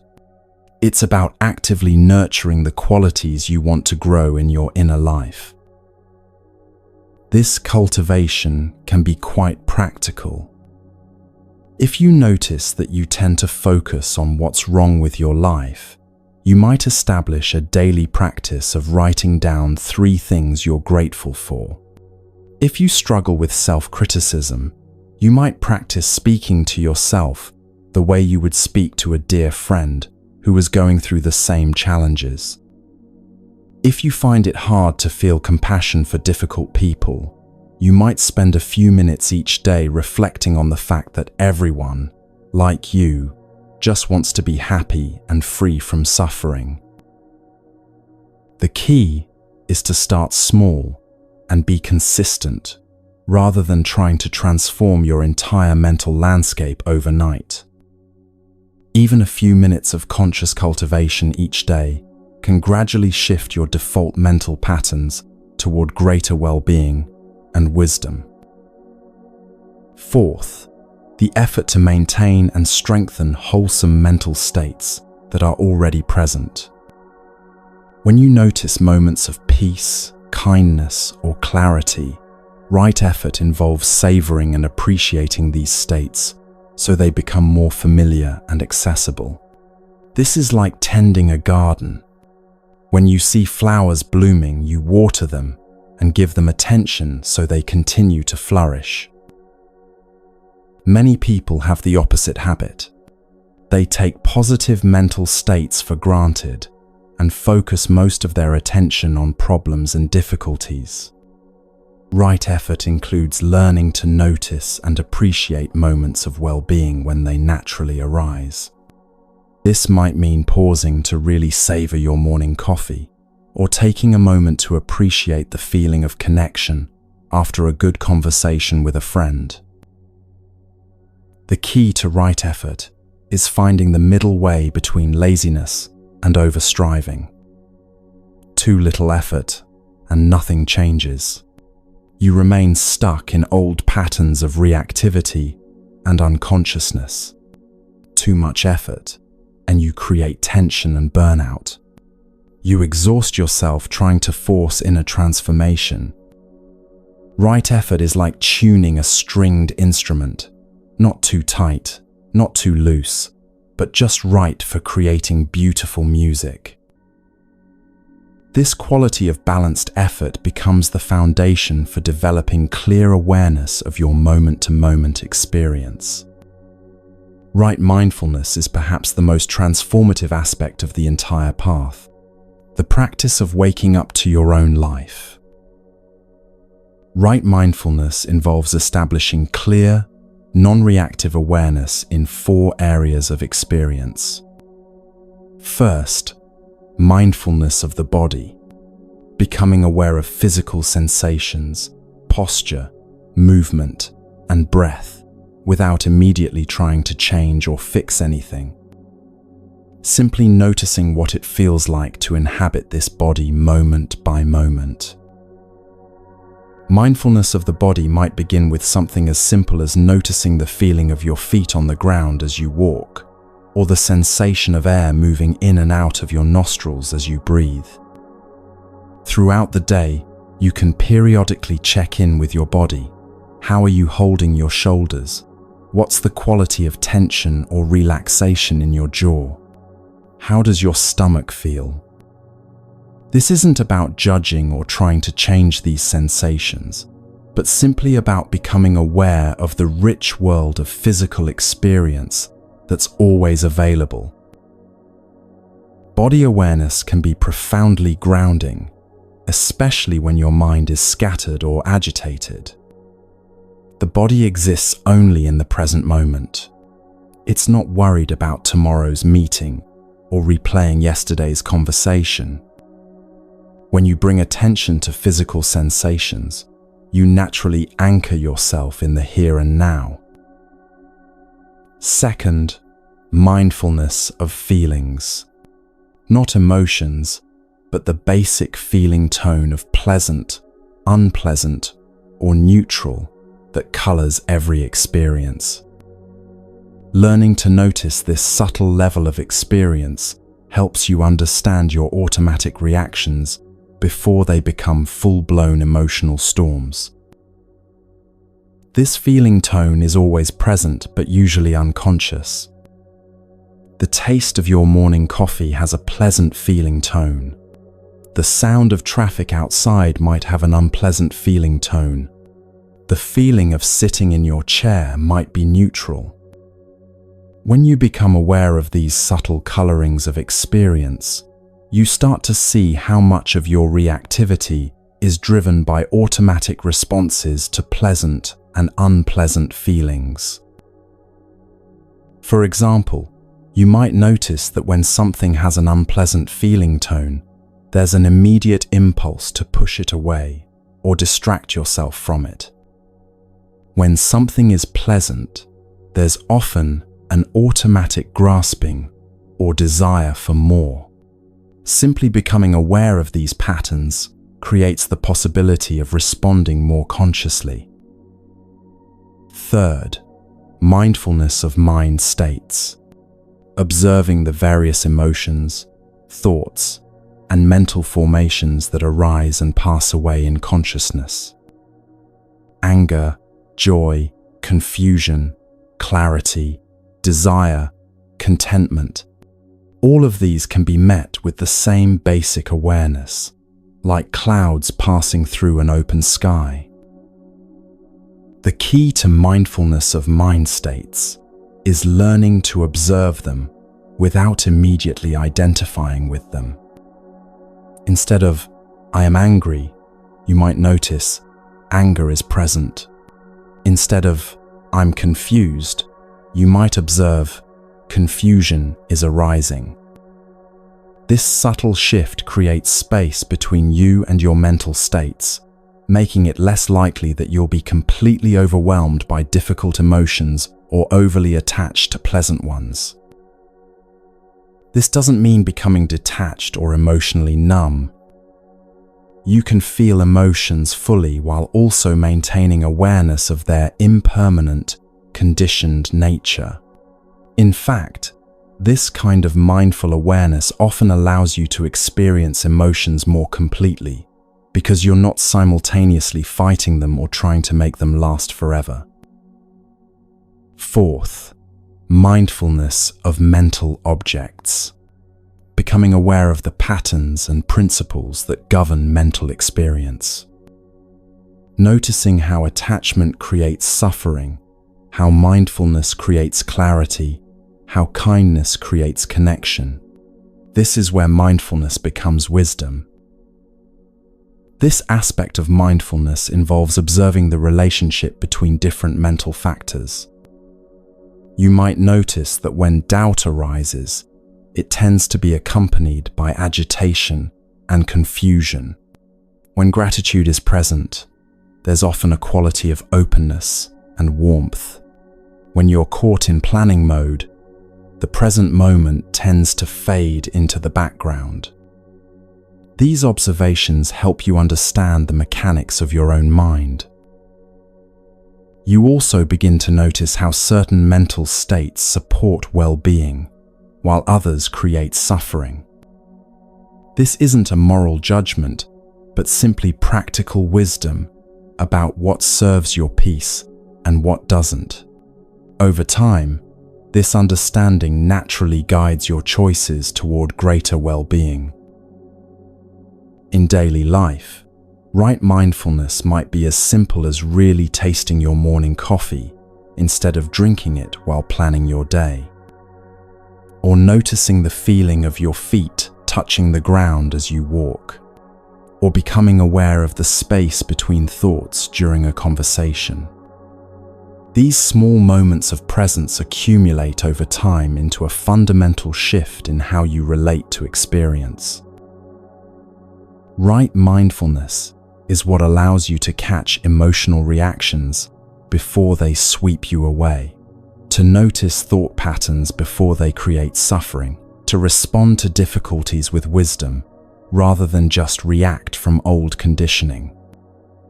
It's the difference between being lost in the movie of your life and remembering that you're also the space in which the movie is playing. The culmination of all these practices is right concentration, the development of a mind that's both deeply peaceful and sharply clear.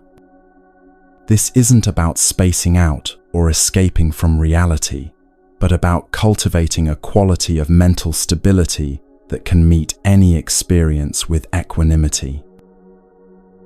Right concentration traditionally refers to the development of jhana, profound states of meditative absorption, where the mind becomes so unified and peaceful that ordinary concerns simply fall away. But even without achieving these classical states, any movement toward greater mental stability and clarity supports the entire path. In practical terms, right concentration might begin with just 5 minutes of daily meditation, sitting quietly and focusing gently on your breath or another anchor for attention. The breath is particularly useful because it's always available, naturally rhythmic, and neither exciting nor boring enough to create strong reactions. When you sit to meditate, you're not trying to stop thinking or achieve any particular state. You're simply practicing the skill of returning attention to your chosen focus whenever you notice the mind has wandered. This is like doing bicep curls for your attention muscle. Each time you notice distraction and return to your focus, you're strengthening your capacity for sustained awareness. Over time, this simple practice strengthens your capacity to remain present and undisturbed, regardless of what's happening around you. You might notice that you're less reactive to stressful situations, more able to focus at work, or simply more present with the people you love. These benefits extend naturally into every area of your life. Right concentration also develops naturally through the other aspects of the path. When your actions are ethical, your speech is kind, your intentions are clear, and your awareness is present, the mind naturally settles into deeper states of peace and clarity. Concentration isn't something you achieve through force, but something that emerges when the conditions are right. Many people find that concentration practice is supported by creating a regular routine. This might mean sitting for meditation at the same time each day, in the same place, for the same duration. The mind learns to settle more quickly when it knows what to expect. Even 5 or 10 minutes of consistent daily practice can be more beneficial than longer, irregular sessions. The gift of a concentrated mind extends far beyond formal meditation periods. When your mind is stable and clear, work becomes more efficient and enjoyable, relationships become more harmonious, and challenges become opportunities for growth rather than sources of stress. You discover an inner resource of peace that's always available, regardless of external circumstances. As concentration deepens, you may begin to experience tastes of the jhana states that the Buddha described. These are profound states of peace and clarity, where the usual mental chatter quiets down and a deep sense of well-being arises. While not everyone will develop jhana, the stability and clarity that come from concentration practice benefit everyone who undertakes it seriously. What's beautiful about the Noble Eightfold Path is how all 8 aspects support and strengthen each other. Clear seeing makes wise intention more natural. Wise intention makes skillful speech easier. Skillful speech creates the trust necessary for ethical action, and so on. It's not a linear progression, but a spiral of mutual reinforcement, with each aspect of the path making all the others more accessible and effective.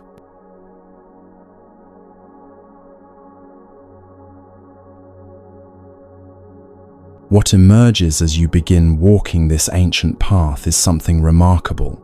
The 8 factors don't feel like separate practices you have to juggle, but like different facets of a single, integrated way of being. They support and strengthen each other so naturally that practicing one inevitably cultivates the others. It's like learning to play a musical instrument. At first, you focus on individual notes and techniques, but eventually, they flow together into something beautiful and seamless. Right view helps you see clearly why right speech matters, which makes ethical action feel natural rather than forced. Right mindfulness allows you to notice when you're drifting away from wise intention, which guides you back to the path with gentle course corrections. Right concentration provides the mental stability that makes mindfulness more effortless, while right effort ensures that your practice remains sustainable over time. Sarah, a nurse in Chicago, discovered this integration beautifully. She began with just 5 minutes of morning meditation, hoping to manage the stress of working in a busy emergency room. But as her mind became more peaceful through right concentration, she naturally found herself speaking more patiently with difficult patients. As her speech became kinder, her relationships with colleagues improved.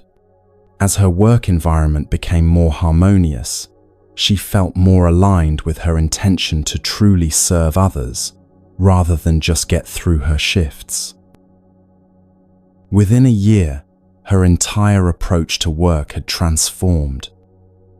What had felt like a draining job became a meaningful practice of compassion. Her patients began commenting on her calming presence. Her co-workers sought her advice during stressful situations, and she found herself energized rather than depleted by her work. She hadn't changed her job. She had changed how she inhabited her job. David, a father of 2 in Portland, found that the path transformed his parenting. Struggling with anger when his children misbehaved, he began practicing right mindfulness by noticing the physical sensations of frustration before they exploded into yelling.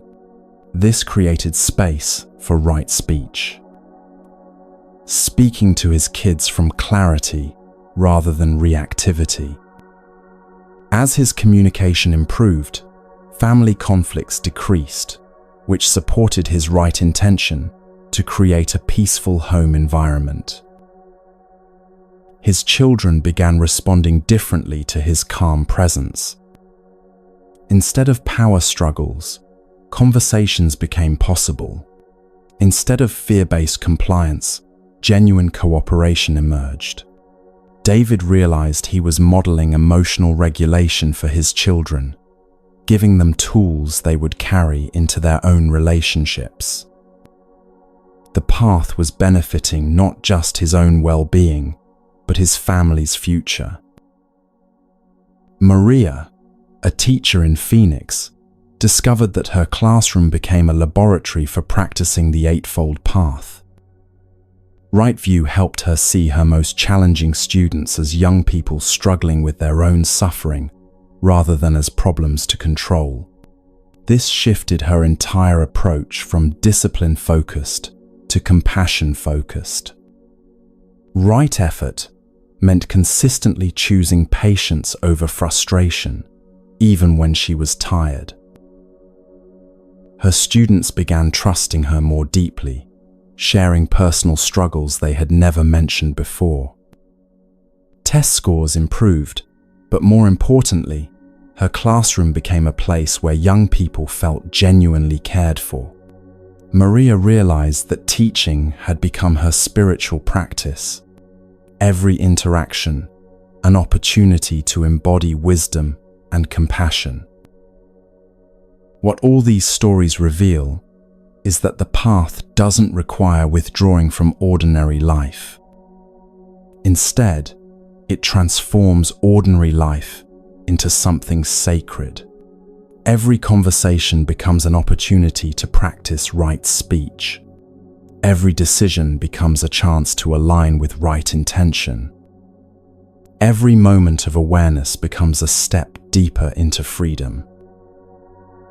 The path meets you exactly where you are, in your relationships, your work, your daily challenges, and gradually reveals that there is no separation between spiritual practice and simply living with wisdom and love.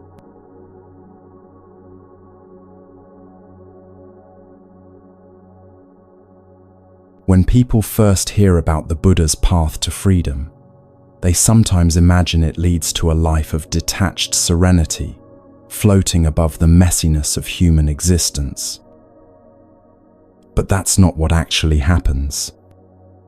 What transforms isn't the content of your life so much as your relationship to that content. You still experience the full range of human emotions, face difficult challenges, and deal with ordinary problems. But something fundamental shifts in how you meet all of it. The first thing people often notice is a quality of space around their experiences. Emotions still arise, but they don't sweep you away quite so completely. Thoughts still come and go, but you're less likely to be lost in their stories. It's like discovering that you've been living in a small, cramped room and suddenly realizing there are windows and doors you never noticed before. The room is still the same size, but it no longer feels confining. In relationships, this shift creates profound changes. When you're not constantly defending a fragile sense of self, you can actually listen to what others are saying without immediately formulating your rebuttal. When you're not desperately trying to get love or approval, you're free to offer genuine care without hidden agendas. When you're not taking everything personally, you can respond to conflicts with curiosity rather than reactivity. Consider how differently conversations unfold when you're not hearing criticism in every suggestion or feeling attacked by every disagreement. That defensive feeling might still arise, but now there's a moment of space before it takes over your entire response. In that space, you can ask yourself, what is this person actually saying? What might they be needing right now? This simple shift transforms communication patterns in profound ways. When people feel truly heard, they naturally become softer and more appreciative. When children witness less reactivity and more genuine presence from the adults in their lives, they often become more cooperative and emotionally open. It's as if entire relationship dynamics were waiting for someone to stop the cycle of reactivity. Work, too, transforms in unexpected ways. As the mind becomes more concentrated through practice, the ability to focus on complex problems improves dramatically. But more than just increased productivity, there's a different relationship to workplace stress entirely. When deadlines become tight or demands increase, that familiar anxiety might still arise.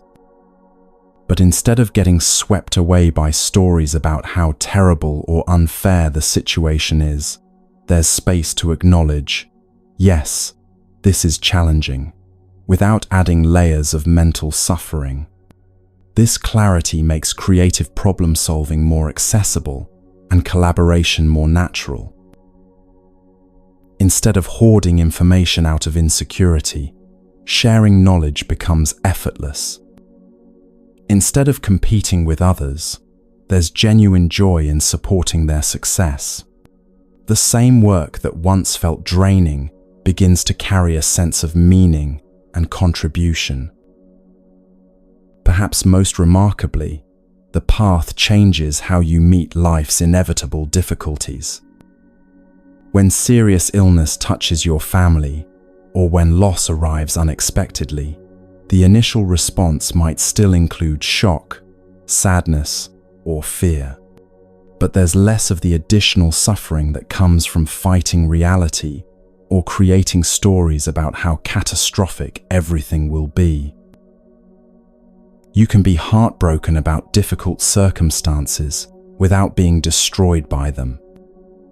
The sadness or fear is real and appropriate, but it doesn't have to be amplified by mental commentary about unfairness or personal inadequacy. This clarity creates space to focus on what's actually needed in each moment, rather than being paralyzed by emotional reactivity. During times of crisis or caregiving, this translates into being genuinely helpful. You can advocate effectively, coordinate practical matters without falling into old patterns of conflict, and be truly present during difficult conversations.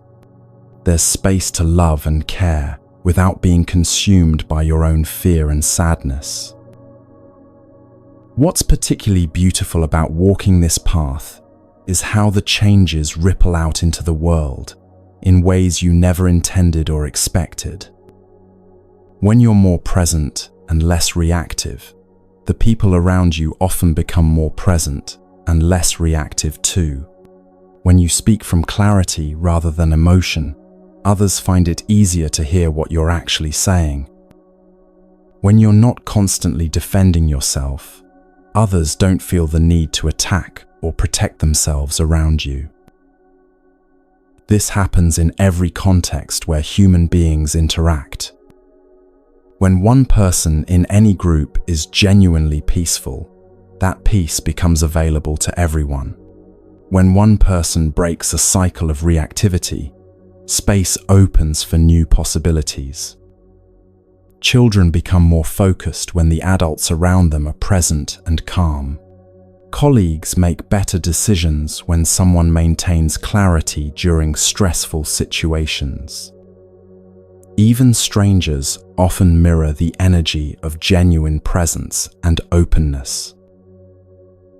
This isn't because you're trying to manipulate others into changing. It's because human nervous systems are deeply interconnected. When one person remains centered, even people who are initially agitated often find themselves naturally settling. Strength without hardness, alertness without anxiety. These qualities are contagious in the most beautiful way. What emerges from walking this path isn't perfection, but rather a profound peace with imperfection. You still make mistakes, still have difficult days, still sometimes react in ways you wish you hadn't. But these human failings don't devastate you the way they once might have. They become information rather than indictments, learning opportunities rather than evidence of inadequacy. This acceptance of your own humanity paradoxically makes you more capable of genuine growth. When you're not spending energy fighting reality or defending your ego, that energy becomes available for wisdom, compassion, and skillful action. When you're not afraid of making mistakes, you're more willing to take risks that serve others. When you're not attached to being right, you're more able to learn from everyone you meet. Many people discover that they're still the same person with the same personality and the same basic challenges. But they're no longer at war with any of it.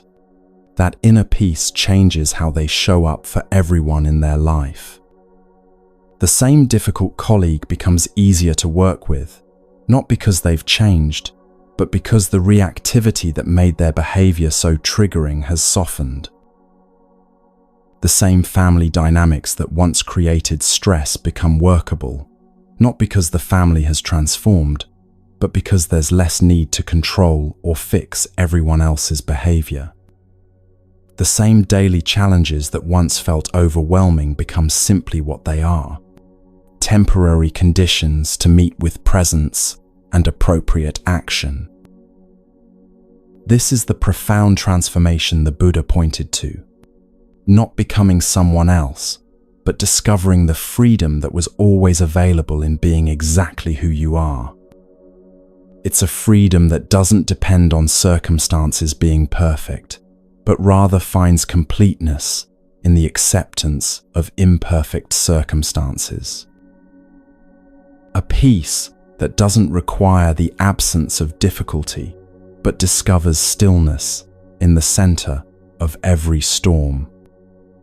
A joy that doesn't need everything to go your way, but finds contentment in the simple fact of being alive and aware in this moment. And perhaps most beautifully, a love that doesn't depend on others being different than they are, but extends naturally from the recognition that everyone, like you, is simply trying to find their way home to peace.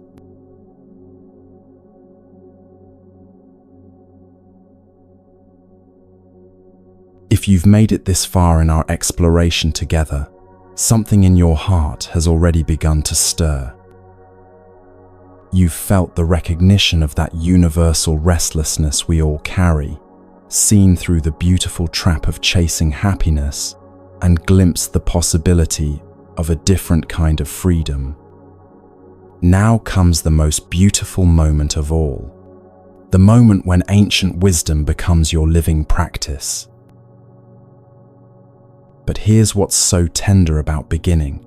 You don't need to transform your entire life overnight. You don't need to become a different person or achieve some elevated state before you're worthy of walking this path. You can start exactly where you are, with whatever circumstances you're currently facing, using whatever time and energy you actually have available. The most practical first step is often the simplest. Choose one aspect of the Eightfold Path that resonates most deeply with you right now. Perhaps it's right mindfulness. Setting aside just 5 minutes each morning to sit quietly and notice your breathing. Not trying to achieve any particular state, not forcing anything to happen, just gently returning your attention to the breath whenever you notice your mind has wandered. Or maybe right speech calls to you. That simple practice of pausing before you speak to ask, is it true? Is it helpful? Is it kind? This single shift can transform your relationships in ways that might surprise you. When people feel truly heard and respected in your presence, they naturally open in response. Perhaps right intention feels most accessible. Starting each day by setting a gentle intention for how you want to meet whatever arises. Today, I intend to respond to frustration with patience. Today, I intend to listen more and judge less. Today, I intend to notice moments of beauty that I usually overlook. These small internal shifts ripple out into every interaction. Or maybe right view draws you in, beginning to notice the impermanent nature of your experiences throughout the day. When you're stuck in traffic, remembering, this too shall pass. When you're enjoying a beautiful sunset, appreciating it fully while knowing it won't last forever. When difficult emotions arise, observing them with the curious awareness that they're like weather patterns moving through the sky of your consciousness. The key is to start small and be consistent rather than starting big and burning out. A few minutes of genuine practice each day will create more lasting change than hours of sporadic effort. Think of it like learning to play a musical instrument. Regular, gentle practice gradually builds skill and enjoyment, while irregular, intense sessions often create frustration and abandonment. And please, as you begin this journey, be so gentle with yourself. This path isn't about becoming perfect or fixing what's wrong with you. You're not broken, and you don't need to be repaired. You're a human being having a perfectly normal human experience of occasionally feeling lost, restless, or incomplete. The path simply offers tools for relating to these universal experiences with greater wisdom and peace. There will be days when meditation feels impossible, when you react in old patterns despite your best intentions, when the gap between your aspirations and your reality feels overwhelming. These aren't signs that you're failing or that the path isn't working. They're simply part of the process. Even the Buddha had difficult days during his years of seeking. Even dedicated practitioners throughout history have faced doubt, resistance, and setbacks. What matters isn't perfection, but persistence. What counts isn't never falling down, but continuing to get back up. Each time you notice you've been caught in reactivity and choose to return to presence, you're strengthening your capacity for freedom. Each time you respond to your own mistakes with compassion rather than self-criticism, you're embodying the very wisdom the path is designed to cultivate. One of the most beautiful aspects of this journey is that you're not walking it alone. Across the globe, millions of people are exploring these same teachings, facing these same challenges, and discovering these same freedoms. This community of practitioners, known in Buddhist tradition as the Sangha, extends across cultures, religions, and centuries. Every time you sit in meditation, you're joining countless others who are also choosing presence over distraction. Every time you respond to difficulty with patience rather than reactivity, you're contributing to a global movement toward greater wisdom and compassion. Every time you choose understanding over judgment, you're part of an ancient lineage of people committed to reducing suffering in the world. You might find local meditation groups, online communities, or books by contemporary teachers who can support your practice. Or you might simply carry the knowledge that somewhere, right now, someone else is also learning to breathe consciously, speak kindly, and meet life's challenges with an open heart. This invisible network of practitioners creates a field of support that transcends physical proximity. The Buddha's final words to his disciples were both simple and profound: "Be a lamp unto yourself." He wasn't encouraging selfishness or isolation, but rather the recognition that the wisdom you seek is already present within your own direct experience. No teacher, no book, no technique can give you something you don't already possess. They can only point you toward the freedom that is your birthright as a conscious being. This means that your own life becomes your greatest teacher. Every conversation is an opportunity to practice right speech. Every challenging situation is a chance to cultivate patience and wisdom. Every moment of presence is a step deeper into the understanding that peace doesn't come from getting what you want, but from wanting what you have in this moment. Your job isn't to become the Buddha or achieve some impossible standard of enlightenment. Your job is simply to be the most conscious, compassionate version of yourself that you can be today. And then tomorrow, if you're fortunate enough to have another day, to do the same thing again. This simple commitment, sustained over time, creates transformation that extends far beyond what you might imagine possible. Remember that moment we began with. That 3 a.m. voice asking, "Is this all there is?" As you walk this path, something beautiful happens to that question. It doesn't disappear. It transforms. Instead of arising from restlessness and dissatisfaction, it begins to emerge from genuine curiosity and wonder. "Is this all there is?" becomes an invitation to look more deeply into the miracle of this moment. The simple fact that you're alive and aware, that you can see and hear and feel and love, that you can choose kindness over cruelty, presence over distraction, understanding over judgment, that you can be a source of peace in a world that desperately needs more peace. The question shifts from, "Why isn't life giving me more?" to, "How can I give more to life?" From, "When will I finally be happy?" to, "How can I be helpful right now?" From "What's wrong with this situation?" to "What can this situation teach me?"